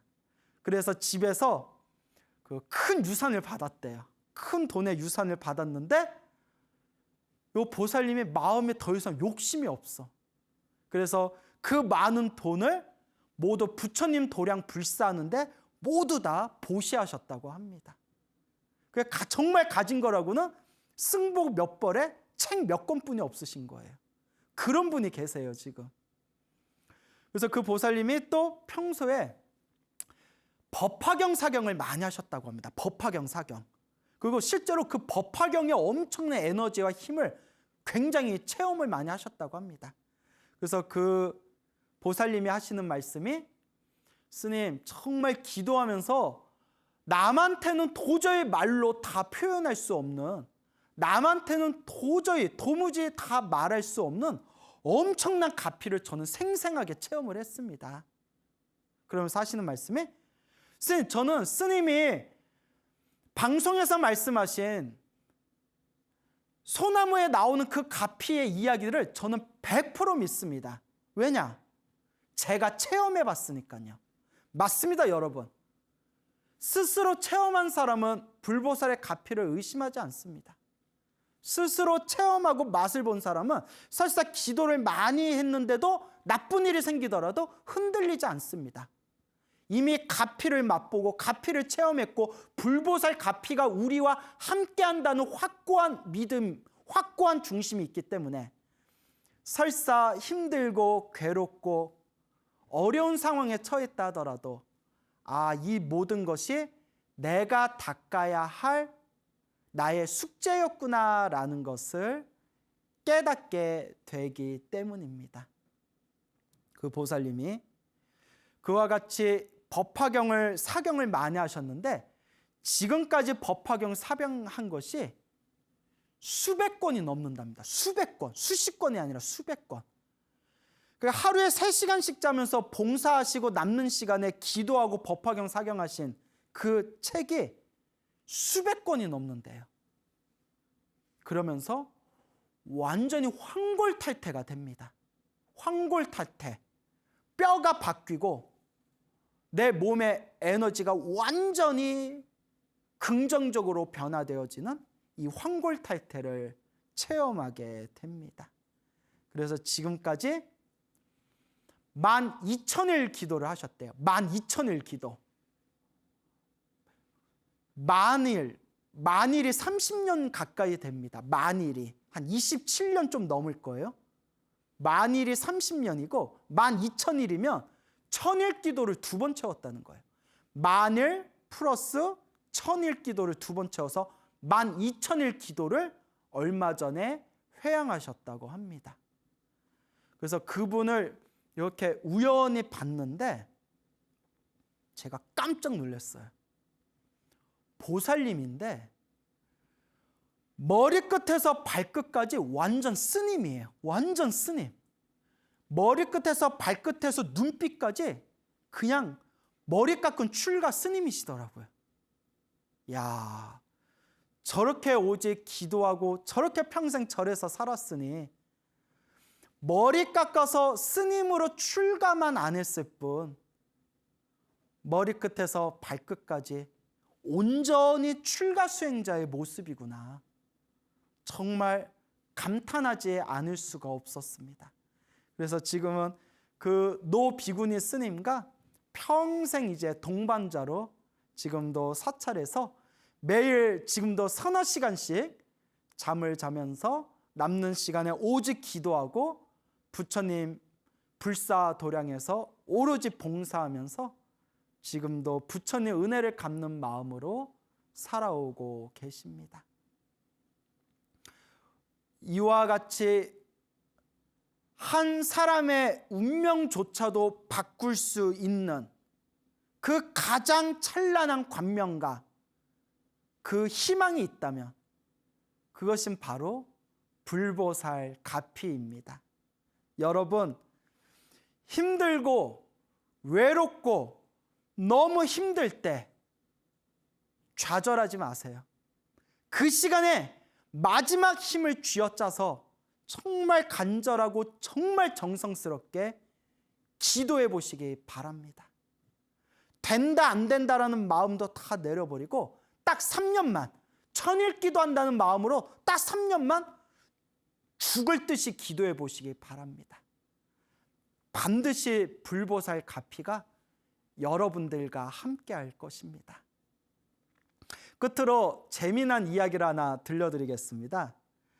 저와 이제 친분이 깊으신 보살님이 계세요. 이 친분이 깊으신 보살님이 계시는데 이 보살님께서 20년 전에 어금니에 임플란트 2개를 하셨다고 합니다.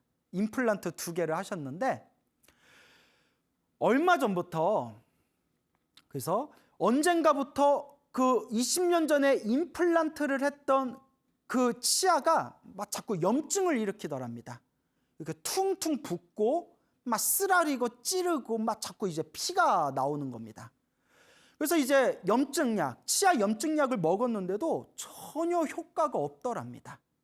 그래서 이제 병원을 찾아갔어요. 치과에 찾아가니까 이렇게 보더니 염증이 굉장히 심해서 이거 어떻게 손을 대야 될지 지금 손대기가 너무 힘들다.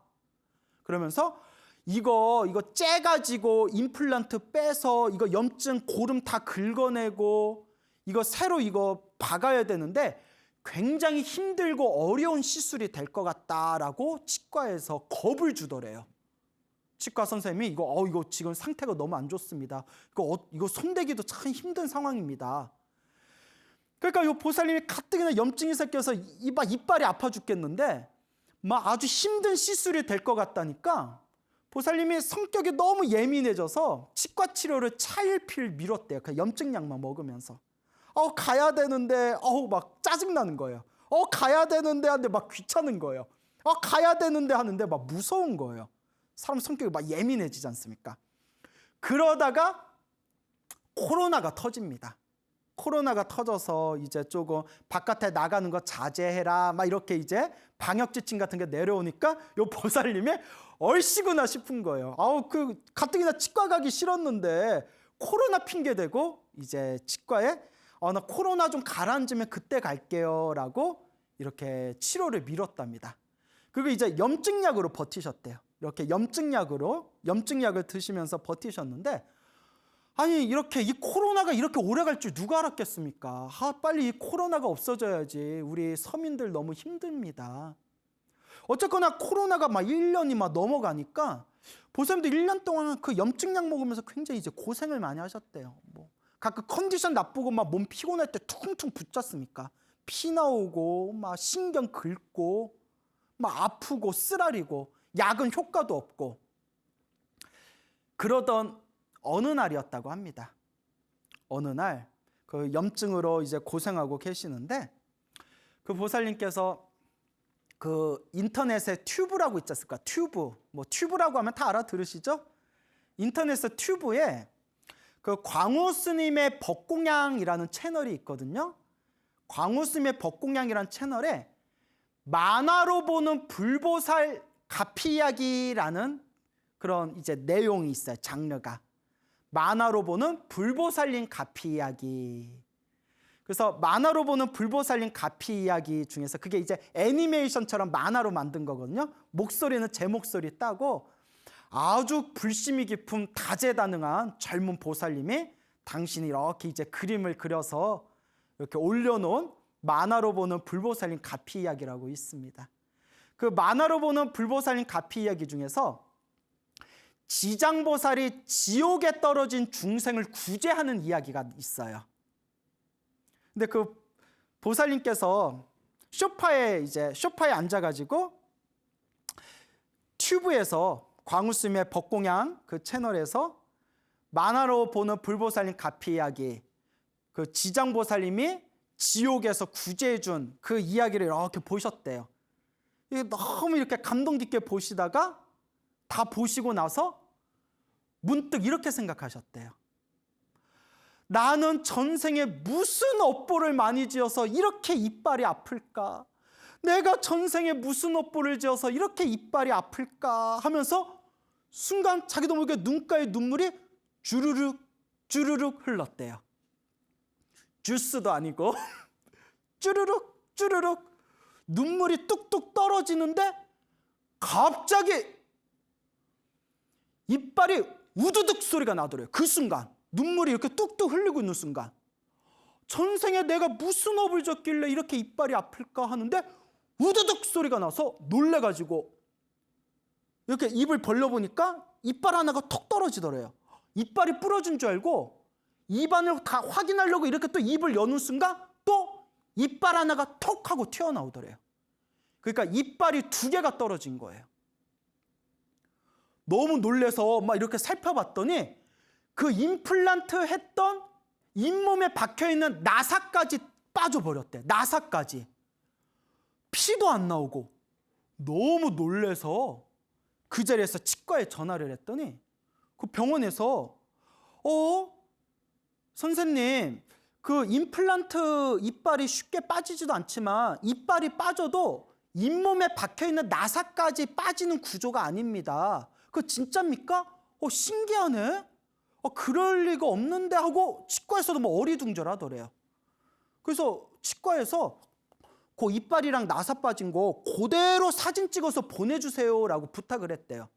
그래서 그대로 사진 찍어서 딱 보내줬더니 치과에서 하는 얘기가 야, 이거 정말 기적이다. 살다 이런 일은 처음이다 라고 치과에서도 놀라더니 물어보대. 피가 나냐 안 나냐?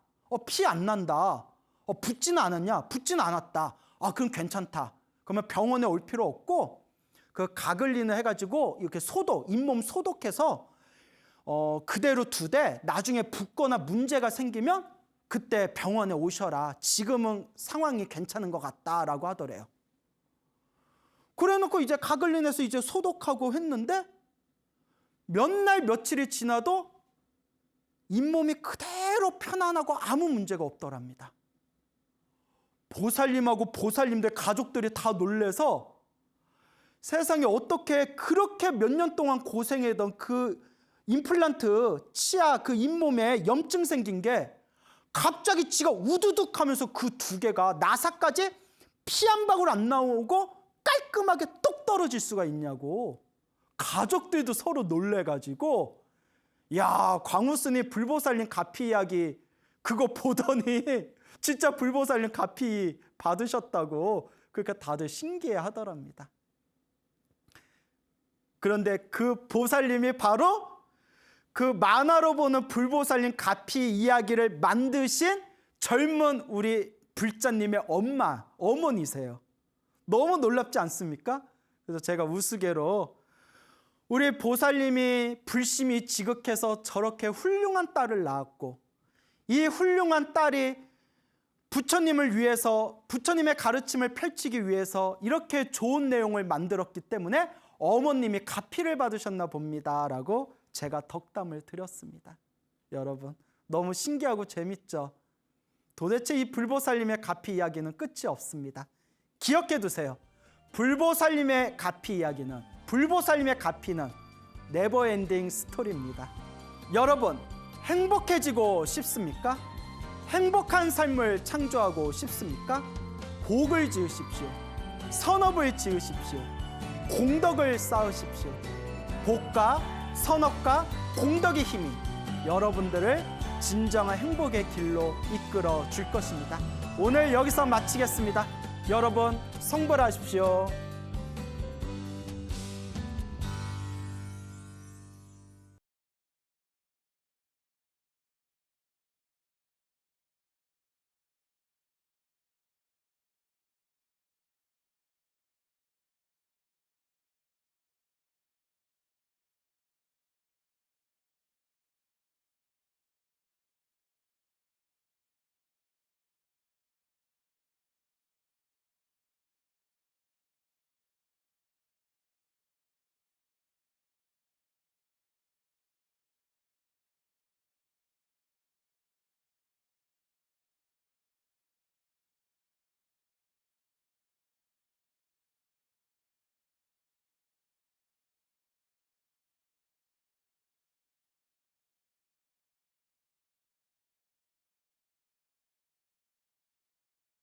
안녕하십니까. 소중한 나 무한행복 소나무 시간입니다.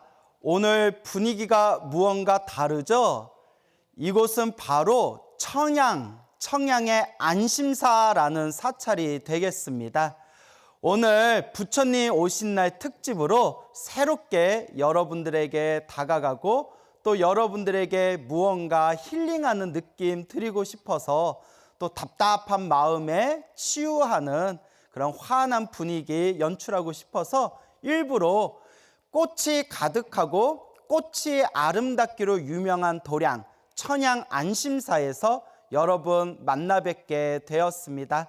네, 참으로 반갑습니다, 여러분.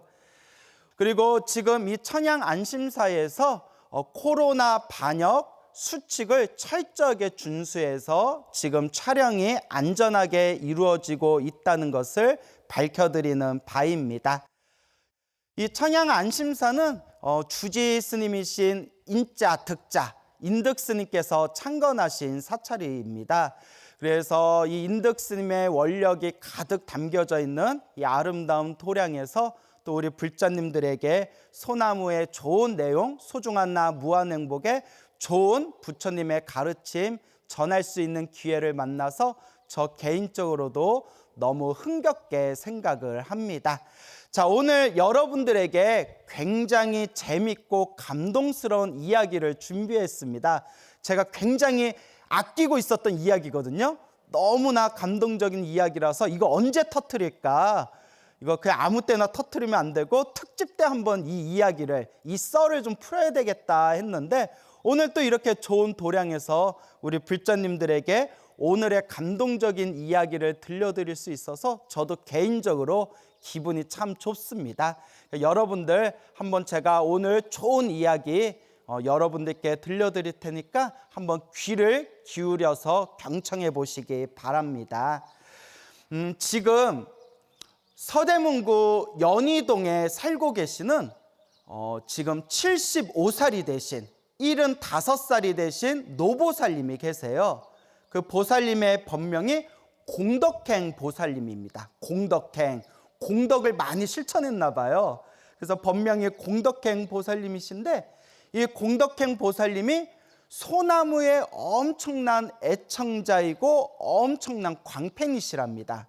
그래서 언젠가 화계사에 직접 오셔가지고 저에게 이렇게 긴 내용의 편지를 주시면서 스님, 제가 저의 신행생활과 제 사연이 담겨져 있습니다. 한번 읽어주십시오 하시더라고요. 이 공덕행 보살님은 원래 친정집이 아주 독실한 교회를 다니는 기독교인이었다고 해요.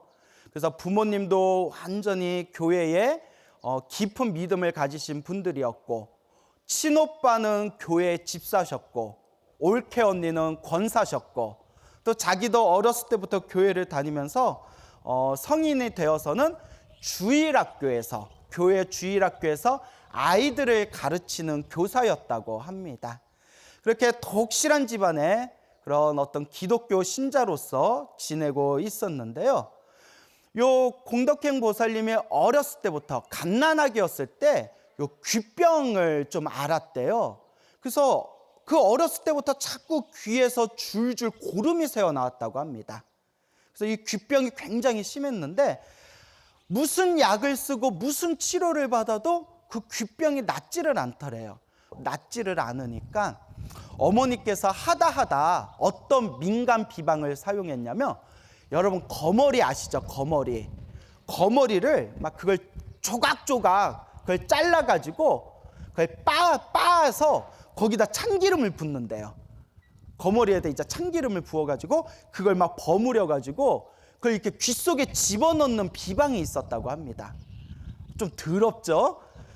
근데 오죽 답답하면 했겠어요. 오죽 어머니가 답답하면 병원도 가보고 약도 써보고 했겠지 않습니까? 그래도 전혀 낫지를 않았답니다.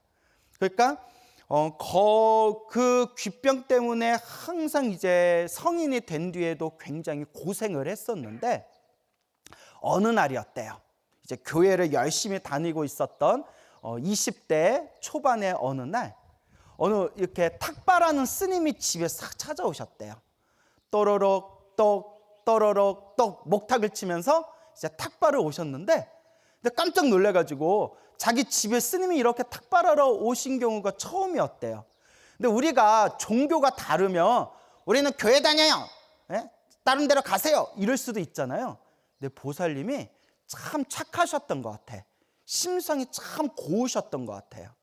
스님이 이렇게 탁발을 오시니까 스님 저희 집에는 돈은 없고 쌀밖에 없습니다. 쌀밖에 없는데 어떡합니까? 라고 하니까 스님께서 하시는 말씀이 쌀도 좋습니다. 쌀로도 충분합니다 하시더래요. 그래서 그 큰 대박으로 한번 바가지에다 쌀을 싹 퍼가지고 스님 바랑에다가 탈탈 이렇게 털어들었답니다.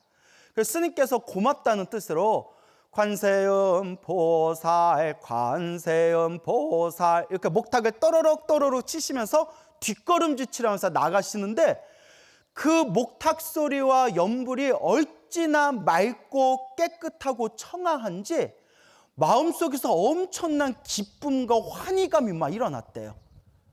그 순간 감동을 받은 이 보살님이 무슨 생각을 했냐면 순간 나는 스님이랑 결혼해야지 이렇게 생각을 했대요. 스님이랑 결혼해야지. 어머 큰일 날 사람이야. 스님이랑 왜 결혼해. 스님이랑 결혼해야지. 너무 감동을 받아가지고요. 그 목탁 소리에, 연불 소리에. 그러니까 평생 교회 다니시던 젊은 처자가 스님의 목탁 소리와 연불 소리 듣고 마음에서 막 기쁨이 터져 나오면서 나 스님이랑 결혼하고 싶다 이런 생각을 한 것 자체가 전생부터 불연이 있는 분이에요. 부처님과 인연이 있는 분입니다. 여러분들이 이번 생 이렇게 부처님 법을 만난 것도 인연이고 저와 이렇게 안심사에서 만나게 된 것도 인연이고 또 여러분들을 아끼고 사랑해주는 남편과 아내를 만난 것도 표정이 별로 안 밝으네요. 예? 그것도 인연이고 예. 다 이 모든 만남과 헤어짐이 다 인연법입니다. 그러니까 요 보살님도 전생에서부터 부처님과 깊은 인연이 있었기 때문에 스님의 목탁소리와 연불소리를 듣는 순간 너무나 마음이 기쁘고 환희심이 막 일어나면서 나 스님이랑 결혼해야지. 그러다가 순간 아이고 스님은 결혼을 못 하시지 이런 생각이 들면서 그러면 부처님을 모시고 있는 절에서 살면 되지 이런 생각을 했답니다. 평생 교회 다니던 젊은 처자가 스님하고 결혼을 못하면 그냥 부처님 모신 절에서 살면 되지 그런 마음을 딱 일으킨 거예요. 이게 인연법이구나. 이게 참 말로써 표현할 수 없는 인연법이구나. 그런 생각이 듭니다. 그래서 이 보살님이 어느 날 친척집에서 머무르고 있을 때 친구랑 함께 서울에 있는 어느 사찰에 구경을 갔대요. 사찰에 이렇게 예쁜 사찰에 이렇게 구경을 갔는데 그 절에서 어느 할머니를 만났대요. 절에 사시는 할머니를 이렇게 이제 만났는데 할머니하고 이렇게 대화를 했대요. 할머니 절이 참 예뻐요. 절이 아주 예뻐요. 절이 예쁘지. 그래 새댁은 어디서 왔어? 뭐 이러면서 대화를 하는데 그 할머니가 자기를 너무나 마음에 쏙 들어 하시더래요. 그래 남자가 없고 혼자야. 아유 그래도 이제 결혼할 때도 다 됐을 텐데 옛날엔 이제 20 넘으면 시집 갔지 않습니까? 어떻게 남자친구도 없어? 잘 됐다. 내 손주가 있는데 한번 만나볼래? 이러는 거예요. 그래서 그러면 한번 만나볼까요? 그래서 이제 이걸 전문 용어로 부팅이라고 하죠. 예? 자 이제 그래서 이제 서로 이제 만나게 됐어요. 할머니가 이제 중간에서 다리를 놔줘가지고 그래서 이제 만났는데 손주가 너무 착하고 마음에 쏙 들더래요. 이것도 인연법이에요. 손주가 너무나 착하고 마음에 쏙 들어서 몇 번 만나다가 둘이 이제 결혼을 한 거예요. 결혼을 했는데 알고 봤더니 그 집안이 아주 독실한 불교 집안이었고 시아버지께서 시아버님이 그러니까 절에서 만났던 할머니의 아드님 되시는 분이 자기의 시아버님이 스님이었던 거예요. 야 이거 묘하죠. 그래서 시아버님 하고 만났는데 스님이신 거야. 근데 자기는 좋았대요. 그러니까 이게 불심이고 이게 불연이에요. 그래서 이제 스님이신 그 시아버님의 그 아주 오랫동안 불교를 믿는 독실한 불교 집안에 평생 교회 다녔던 아가씨가 시집을 가게 된 겁니다. 근데 자기가 평생 교회 다녔던 어렸을 때부터 교회를 다닌 모태신앙의 습관 때문에 처음에는 이제 불자가 되지를 못합니다. 그리고 시집을 간 뒤에도 처음에는 교회를 다녔대요. 교회를 다녔는데 다행히 시댁에서는 자기의 종교를 굉장히 존중해 줬대요. 원래 불교에서는 그러지 않습니까? 남의 종교도 많이 존중해주고, 우리가 흔히 스님, 우리 아들이 불교를 안 믿고 딴 종교 믿어요 하면 우리 불자들 뭐라고 해요? 괜찮아요. 뭘 믿어도 착하게만 살면 돼요. 약간 이런 분위기가 있지 않습니까? 그래서 교회 다니는 자기를 그렇게 이제 나무라지 않고 자기의 종교를 이렇게 시댁에서 존중을 해주셨대요. 그런데 결혼을 해서 이제 첫 번째 아이를 낳고 난 뒤에도 계속 이렇게 귀에서 이제 고름이 줄줄 새는 거예요. 그래서 항상 1월 달하고 8월 달 때 견디기 힘들 정도로 귀가 아팠대요. 1월 달은 겨울이고 8월 달은 여름이지 않습니까? 그러니까 한겨울이나 한여름에 막 며칠씩 도저히 참을 수 없을 정도로 막 귀에서 고름이 새어나오면서 막 귀가 아팠는데, 어느 날이었대요. 첫 번째 아이를 낳고 나서, 아들을 낳고 나서 장남이 3살이 되었을 때, 이 보살님이 26살이었대요. 그러니까 23살에 첫 아이를 낳았겠죠. 26살이었을 때 이 보살님이 하늘에서 소나기가 두두두두두두두 떨어져가지고 소나기 내리네. 이거 마당에 빨래 널어놨는데 해가지고 빨래 거들려고 마당에 이렇게 걸어가는 순간 갑자기 왁 하면서 피를 토했대요. 피를 토하고 그 자리에서 쓰러져 버렸대요.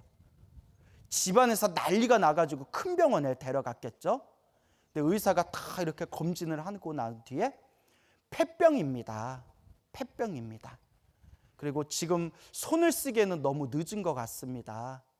그냥 먹고 싶은 거 실컷 먹고 하고 싶은 거 실컷 하다가 그냥 편안히 가게 해주세요라고 의사가 이야기하더래요. 가망이 없다는 거죠. 그리고 병원에서 이제 독한 약을 하나 지어줬대요. 그래도 이거 먹으면서 먹고 싶은 거 실컷 자시고 하고 싶은 거 실컷 하시면서 마음의 준비를 좀 하십시오라고 시한부를 통보받았는데, 근데 그렇게 몸이 아픈 와중에서도 둘째, 셋째를 또 낳았대요. 참 이 사람의 생명력은 너무 오묘해요. 그렇게 아픈데도 둘째도 낳고 셋째도 낳고 그럭저럭 살았대요. 아픈데도. 그러다가 이제 셋째까지 낳고 나서 몸이 너무나 힘들고 쇠약해지고 막 귀도 아프고 고름이 줄줄 새고 숨쉬기도 힘들고 정말 죽을 것 같이 힘들었답니다. 그래서 집안에 부탁을 했대요. 제 마지막 소원입니다. 제가 기도원에 들어가서 기도원에서 제가 일주일만 금식 기도하고 오겠습니다. 사람이 너무 힘들고 괴로우면 마지막에는 신앙에 의지하지 않습니까? 근데 이분은 어렸을 때부터 자신이 믿었던 종교가 따로 있었기 때문에 이제 시댁에 부탁을 한 거예요. 제가 따로 기도원에 가서 기도 좀 하고 오겠습니다. 시댁에서는 이렇게 허락을 해줬대요. 네 소원이면 해야지. 누구에게 기도하든 네 병이 제발 나았으면 좋겠다. 그래서 저 지방에 있는 유명한 기도원에 가가지고 요 보살님이 또 독한 데가 있었나 봐요. 일주일 동안 물 한 방울 마시지 않고 일주일 동안 7일 금식 기도에 들어갔대요. 물 한 방울 드시지 않으셨대요. 그리고 7일 동안 밤을 새면서 금식 기도를 했는데 끝내 아무런 효과를 얻지 못했대요. 그렇게까지 독하게 기도를 했는데 너무 안타깝죠. 그리고 이제 집으로 돌아와서 끙끙 앓고 있는데 어느 날 다 꿈을 꿨대요. 근데 꿈이 참 묘해요. 어느 날 꿈을 꿨는데 꿈에 자기가 넓은 강당에, 엄청나게 넓은 강당에 다 서 있는데 수천 명의 사람들이 함께 이렇게 서 있더래요. 수천 명의 사람들이. 이 수천 명의 사람들이 강당에 가득 서 있는데 앞에 여자 2명이 나타나서, 젊은 여자 2명이 나타나서, 자, 지금부터 보살을 뽑겠습니다. 누구를 뽑겠습니다? 보살. 보살을 뽑겠습니다. 이 중에서 한 명만 뽑겠습니다. 이러더래요. 그래서 이제 사람들한테 막 질문을 하다가 딱 자기 차례가 왔대요. 그러니까 그 앞에 있는 여자 2명이 더하기 빼기를 자꾸 시키더래요. 더하기 빼기 더하기 빼기 해서 그러니까 딱딱 맞췄대요. 몇 더하기 몇은 몇, 몇 빼기 몇은 몇. 그러니까 자꾸 맞추니까 그 여자 2명이 막 웃으면서 겉봐, 할 수 있잖아. 너 이렇게 할 수 있잖아. 이렇게 칭찬하면서 네가 보살로 뽑혔다. 뒤돌아서 사람들한테 인사해라 이러더래요.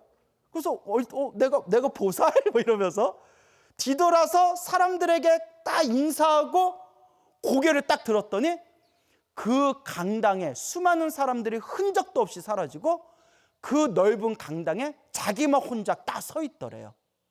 그리고 깜짝 놀라서 잠에서 딱 깼는데 너무나 생생해서 아무리 생각해도 보통 꿈 같지가 않더래요.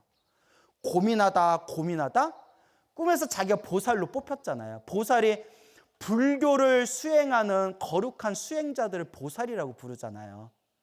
그래서 시아버지를 찾아갑니다. 스님이신 시아버지를 찾아가서 이제 꿈 얘기를 하면서 아버님, 제가 이제부터 불자가 되겠습니다. 제가 이제부터 부처님을 의지하겠습니다 하니까 시아버지께서 너무 기뻐하면서 그래 부처님이 너의 병을 반드시 치료해 주실 거다라고 그렇게 기뻐하면서 칭찬하셨대요.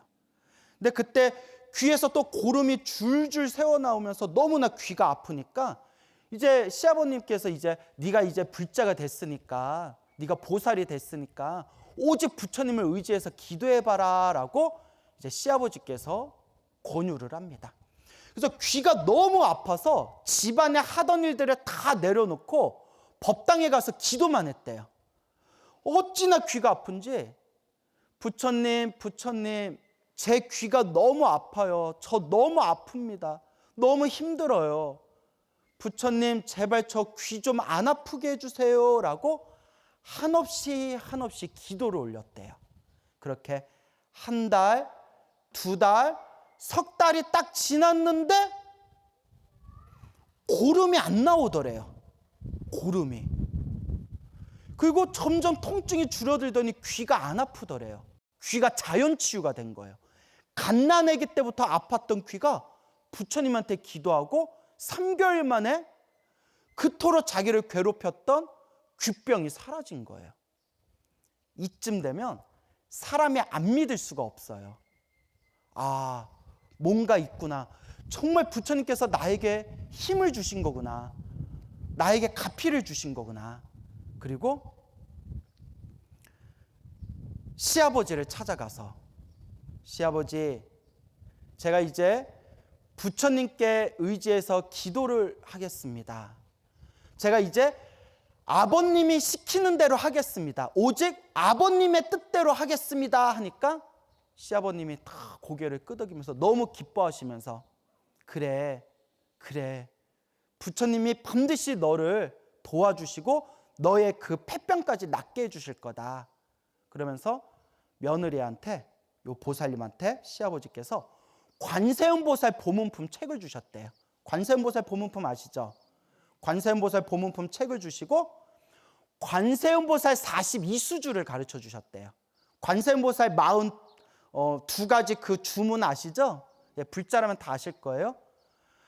관세음보살 보문품을 주시고 관세음보살 42수주 42가지의 그 주문, 진언이 적혀있는 종이를 주시면서 이 42가지 주문 중에서 네가 가장 필요한, 네가 가장 마음에 드는 주문을 선택해서 외워라 라고 이렇게 건네주시면서 시아버님이 이렇게 말씀하셨대요. 애기야, 너 아픈 거 내가 다 짊어지고 갈게. 시아버지가 이런 분이 어디 있어요. 애기야, 너의 그 병, 너의 그 아픈 거 내가 다 가져갈 테니까 너는 아무 걱정하지 말고 오직 부처님께 기도해라. 부처님이 도와주실 거다. 그리고 그날부터 계속 기도를 합니다. 하염없이 관세음보살 하염없이 법당에서 관세음보살을 마음으로 끊임없이 부르면서 42수주 진언을 외우면서 끊임없이 관세음보살님께 연불하고 한없이 기도를 올렸대요. 하염없이 눈물을 흘리면서 제발 이 병이 낫게 해주세요. 우리 아이들을 위해서라도 제가 조금만 더 살게 해주세요. 한없이 기도를 올리는데 그렇게 몇 개월이 지났을 때 생생한 꿈을 꿨대요. 첫 번째 꿈이 자기가 꿈속에서 관세음보살님 앞에서 기도하는데 관세음보살님 앞에 검은색 약병이 이렇게 있더래요. 검은색 약병이. 그래서 잠에서 딱 깼대요. 검은색 약병이 왜 그렇게 꿈에서 생생하게 보였을까? 그런데 며칠 후에 시아버지께서 약이라고 가져오셨는데 시아버지께서 가져오신 그 약이 꿈에서 봤던 약하고 똑같은 거예요. 그래서 일단 그걸 먹었대요. 그걸 이렇게 마셨대요.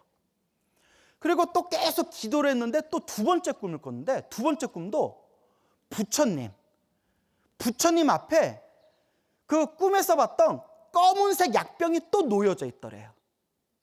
첫 번째 꿈은 관세음보살님 앞에 검은색 약이 있었고 두 번째 꿈은 부처님 앞에 검은색 약병이 놓여져 있었는데 그 꿈을 깨고 나서 아니나 다를까 시아버님이 꿈에서 본 그 약병하고 똑같은 약을 가져와서 이걸 먹어라 라고 하셨대요.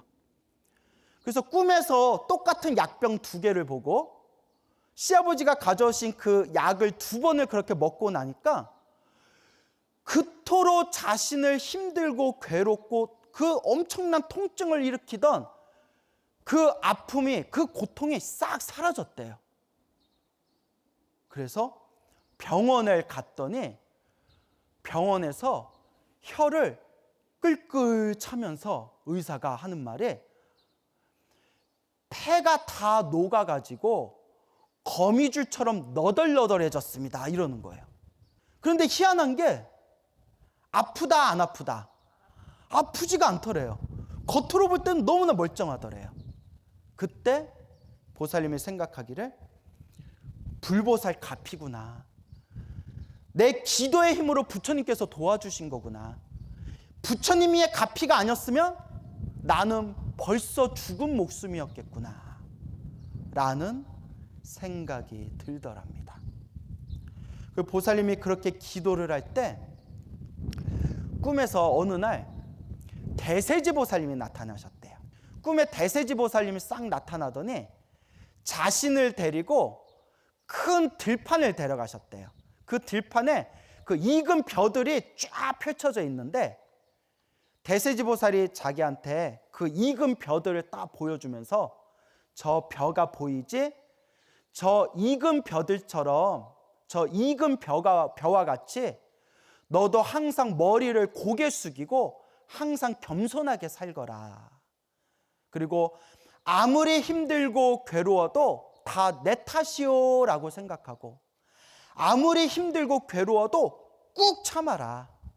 절대 자만하지 말고 겸손하게 아무리 힘들고 괴로워도 꿋꿋하게 버티면서 살아가렴이라고 그렇게 법문을 해주셨대요. 그게 엄청난 힘이 되셨답니다. 보살님이. 그래서 그와 같이 보살님이 부처님께 기도해서 귓병도 낫게 되고 또 비록 폐가 완전히 녹아가지고 거미줄처럼 너덜너덜해졌지만 일상생활하는데 큰 무리가 없고 더 이상 가슴에 통증이 느껴지지 않을 정도로 그렇게 이제 건강을 되찾게 됩니다. 그리고 그토록 의지하던 시아버님이 42살에 자기가 42살이었을 때 며느리인 자기가 42살이었을 때 세상을 떠나셨대요. 세상을 싹 떠나셨는데 시아버님이 세상을 떠나시고 자기가 46살이 되었을 때 큰 풍파가 생깁니다. 시아버님이 물려주셨던 집이 경매에 넘어가게 생긴 거예요. 도저히 방법이 없더래요. 이거 어떡하지? 이거 어떡하지? 그래서 믿을 건 뭐밖에 없다? 기도밖에 없다. 믿을 건 부처님과 기도밖에 없다. 여러분, 힘들고 괴롭고 답답할 때 마지막 결론은 수행밖에 없어요. 기도밖에 없습니다. 인간의 힘으로도 어떡할 수 없을 때 오로지 우리 불자가 의지할 수 있는 힘은 바로 불보살의 힘입니다. 왜 불보살님이라는 최고의 의지처를 두고 왜 불자들은 그렇게 전전긍긍하십니까? 도저히 어찌할 수 없는 인생의 낭떠러지와 같은 벽을 만나게 되었을 때 우리 불자의 유일한 희망은 기도요, 불보살에 대한 가피입니다. 그래서 보살님이 기도를 시작합니다. 하루에 10,000배씩 천일기도를 들어갔대요. 하루에 10,000배, 3,000배도 아니고. 밥 먹고 잠자는 시간 빼고는 오로지 절만 거예요. 그러니까 법당에서 하염없이 울면서 절을 했대요. 끊임없이 하염없이 눈물을 흘리면서 울면서 절을 올리면서 그렇게 몇 날 며칠의 시간이 지났을 때 절하다가 기도하다가 울다가 지쳐서 쓰러졌대요. 법당에서 쓰러졌는데 눈앞이 환하더래요. 눈앞에 불빛이 켜진 것처럼 환하더랍니다. 뭐지 하고 봤더니 하늘이 뻥 뚫렸는데 하늘에 5만 가지 집들이 펼쳐져 있더래요. 집들이 수많은 기와집, 초가집, 양철집, 벽돌집, 수많은 집들이 펼쳐져 있고 집들 사이사이에 아름다운 벚꽃이 화려하게 피어 있고 그 가운데 사람들이 막 이렇게 분주하게 다니더래요. 그 모습을 보면서 그 수많은 하늘에 펼쳐진 집들을 보면서 부처님, 저렇게 하늘에 집들이 많은데 제 집은 어떡합니까? 시아버님이 주신 이 집을 다 넘어가게 생겼습니다. 하늘에 저렇게 다른 사람 집들은 많은데 제 집은 어떡합니까? 부처님, 저 어떡합니까? 하면서 또 막 눈물을 흘리면서 기도를 올렸대요. 그 하늘의 집들을 보면서. 그때 하늘에서 이렇게 계단이 내려오더래요. 계단이 내려오더래요. 그 계단 타고 올라가면 죽는 거예요, 여러분. 계단이 이렇게 내려오더래요. 천국의 계단인가 봐요. 그래서 그렇다 이제 보살님이 올라가지는 않고 계단이 이렇게 두두두두 계단이 내려오는데 거기서 예쁘게 생긴 여자 2명이 싹 내려오더래요. 여자 두 명이 싹 내려오더니 생생하게 자기 앞을 싹 스쳐가더래요. 여자 2명이 자기 눈앞을 싹 스쳐가는 순간 눈앞에 딱 하고 큰 기와집 하나가 짠 하고 나타나더래요. 보살님 눈앞에. 놀래가지고 에그머니나 이게 뭐야? 에그머니나 하고 뒷걸음질 치다가 딱 정신을 차려봤더니 꿈이었던 거예요. 꿈. 생생한 꿈을. 법당에서 울면서 기도하다가 꿈을 꾼 거예요. 근데 너무나 기분이 좋더래요. 뭐지? 이미 눈치를 채셨겠지만 아니나 다를까. 그 꿈을 꾸고 나서 너무나 기적같이 그리고 너무나 우연히 그 경매가 잘 마무리돼가지고 집을 지킬 수가 있었대요. 너무나 기적같이. 근데 더 놀라운 게 보살님이 46살에 그 꿈을 꾸고 나서 그 뒤로는 큰 풍파 없이 아이들 잘 키우면서 지내오게 되었는데 지금 그때 꿈에서 봤던 기와집하고 똑같은 집에서 살고 계시대요. 그래, 이게 부동산이에요, 여러분. 여러분 집이 필요하시면 부처님한테 집 하나만 던져달라고 웃자고 한 말이고요. 그때 꿈에서 봤던 기와집하고 똑같은 집에서 지금 살고 계시대요. 여러분 이걸 우리가 어떻게 과학으로 설명할 수 있겠어요? 인간의 생각으로 인간의 의식으로 헤아릴 수 없는 이 묘한 가피의 힘을 어떻게 중생의 아름아리로서 그걸 다 헤아릴 수가 있겠습니까? 그래서 경전에서는 불보살님의 이 위대한 힘을, 이 위력을 불가사의다라고 표해요. 불가사의. 생각으로 헤아릴 수가 없다. 중생은 생각으로 헤아릴 수가 없는 세계가 불보살의 위력입니다. 힘들고 괴롭고 답답할 때 여러분 울지 마세요. 막 인생 괴롭다고 한탄하지 마세요. 차라리 울 시간에 인생 괴롭다고 한탄할 시간에 뭐라도 한 번 더 해라. 관세음보살을 염불 하시고 한 번이라도 부처님께 절을 하고 한 번이라도 부처님의 경전을 사경하고 그렇게 기도를 해보세요. 정말 불보살님의 힘은 너무나 놀랍기 그지없습니다. 그래서 이 보살님은 이와 같이 목숨을 걸고 기도하면서 숱한 가피를 경험을 하셨다고 합니다. 근데 그것을 다 일일이 표현하면 책 한 권으로도 모자라서 그나마 몇 가지 중요한 내용을 편지로 써서 저에게 주셨는데, 편지도 좀 길어요. 그래서 제가 너무나 이 내용이 감동적이고 너무나 제 자신도 막 믿음에 솟구쳐서 이 좋은 얘기를 꼭 불자님들에게 들려드리고 싶다. 정말 불보살 가피가 있구나 라는 것을 우리 불자들에게 꼭 전하고 싶다라는 생각이 들었습니다. 보살님이 지금 75이신데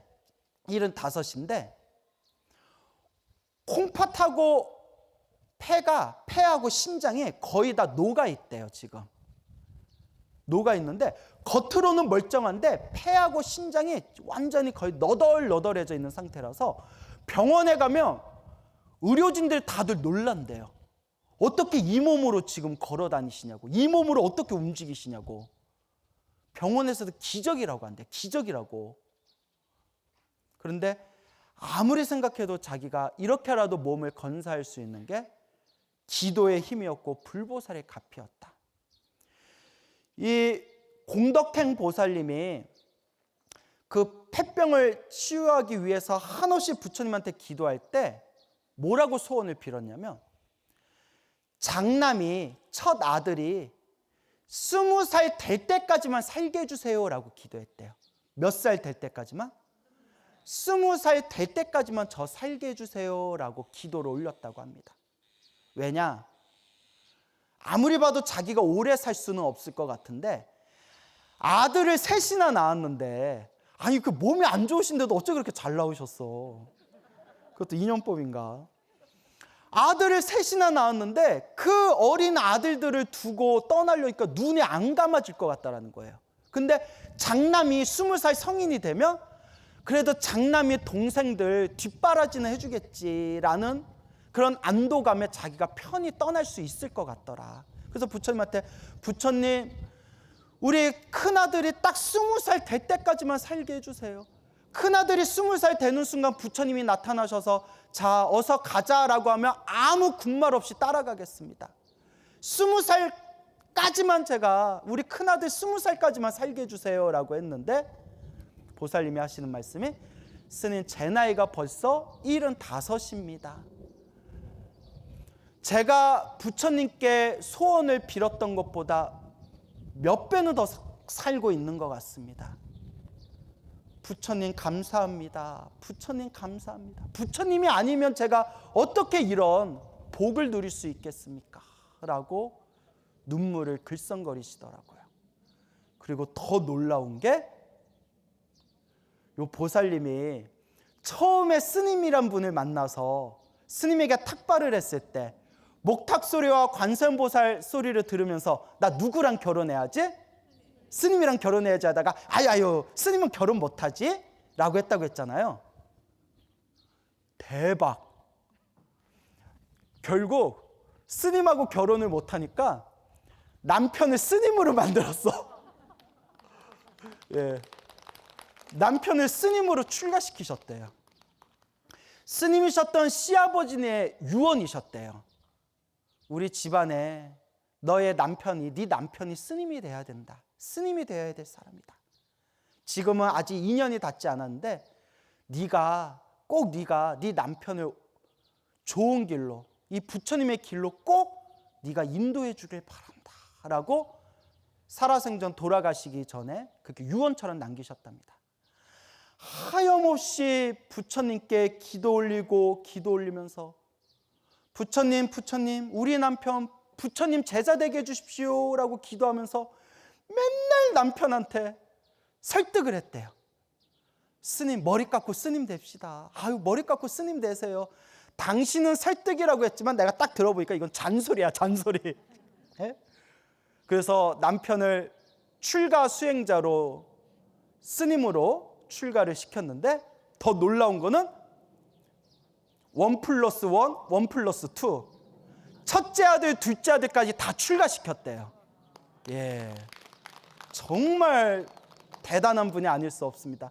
그 스님이 된 남편과 스님이 된 두 아들이 함께 모여서 부처님께 기도 올리는 모습을 보면 그렇게 눈물이 나고 울컥거리고 그렇게 한없는 크나큰 환희심과 기쁨을 느끼시면서 나는 더 이상 여한이 없다.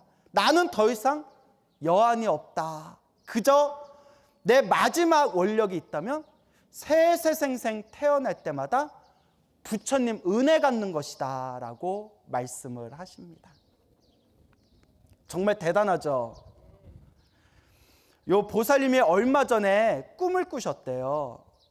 꿈에 평소에 스승처럼 꿈속에서 가르침을 주시던 대세지 보살님이 나타나셔서 대세지 보살님이 가이드가 되셔서 여행 가이드, 안내 가이드가 되셔서 자기를 이렇게 껴안고 하늘나라로 올라가시더니 우주의 별나라, 달나라, 은하수를 다 구경시켜 주셨대요.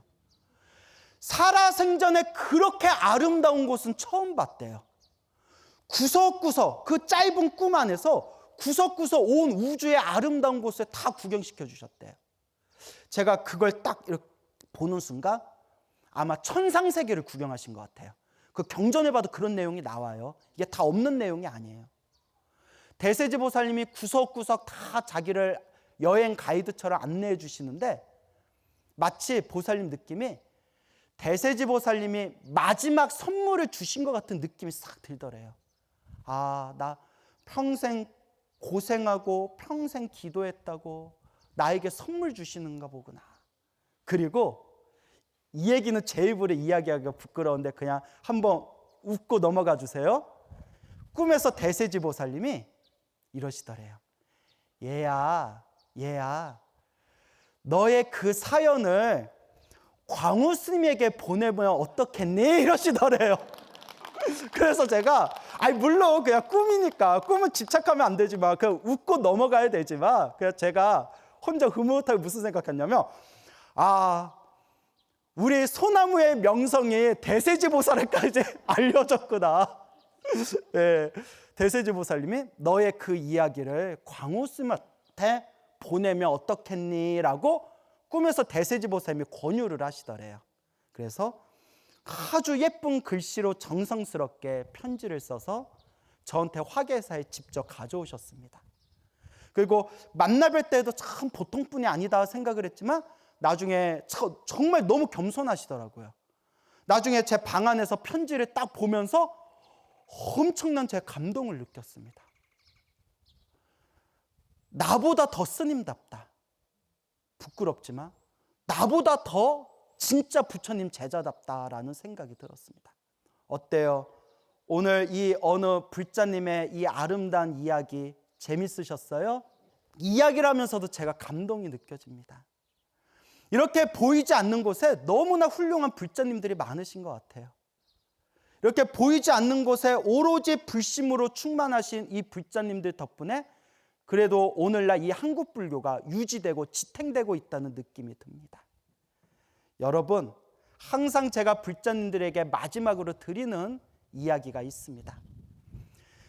좋은 일도 나쁜 일도 누가 지은 업이다? 내가 지은 업이다. 행복도 불행도 철저히 내가 지은 업이다. 행복해지고 싶다면, 나의 불행을 소멸하고 싶다면 결국 누가 닦아야 된다? 내가 닦아야 된다. 기도하세요. 복을 지으세요. 가장 중요한 거, 마음을 잘 쓰세요. 이 세 가지를 꼭 명심하시기 바랍니다. 기도하세요. 복을 지으세요. 평소에 마음을 잘 쓰세요. 늘 불보살님의 가피가 여러분들과 함께 하실 겁니다. 여러분, 행복해지고 싶습니까? 행복한 삶을 창조하고 싶습니까? 복을 지으십시오. 선업을 지으십시오. 공덕을 쌓으십시오. 복과 선업과 공덕의 힘이 여러분들을 진정한 행복의 길로 이끌어 줄 것입니다. 여러분, 성불하십시오.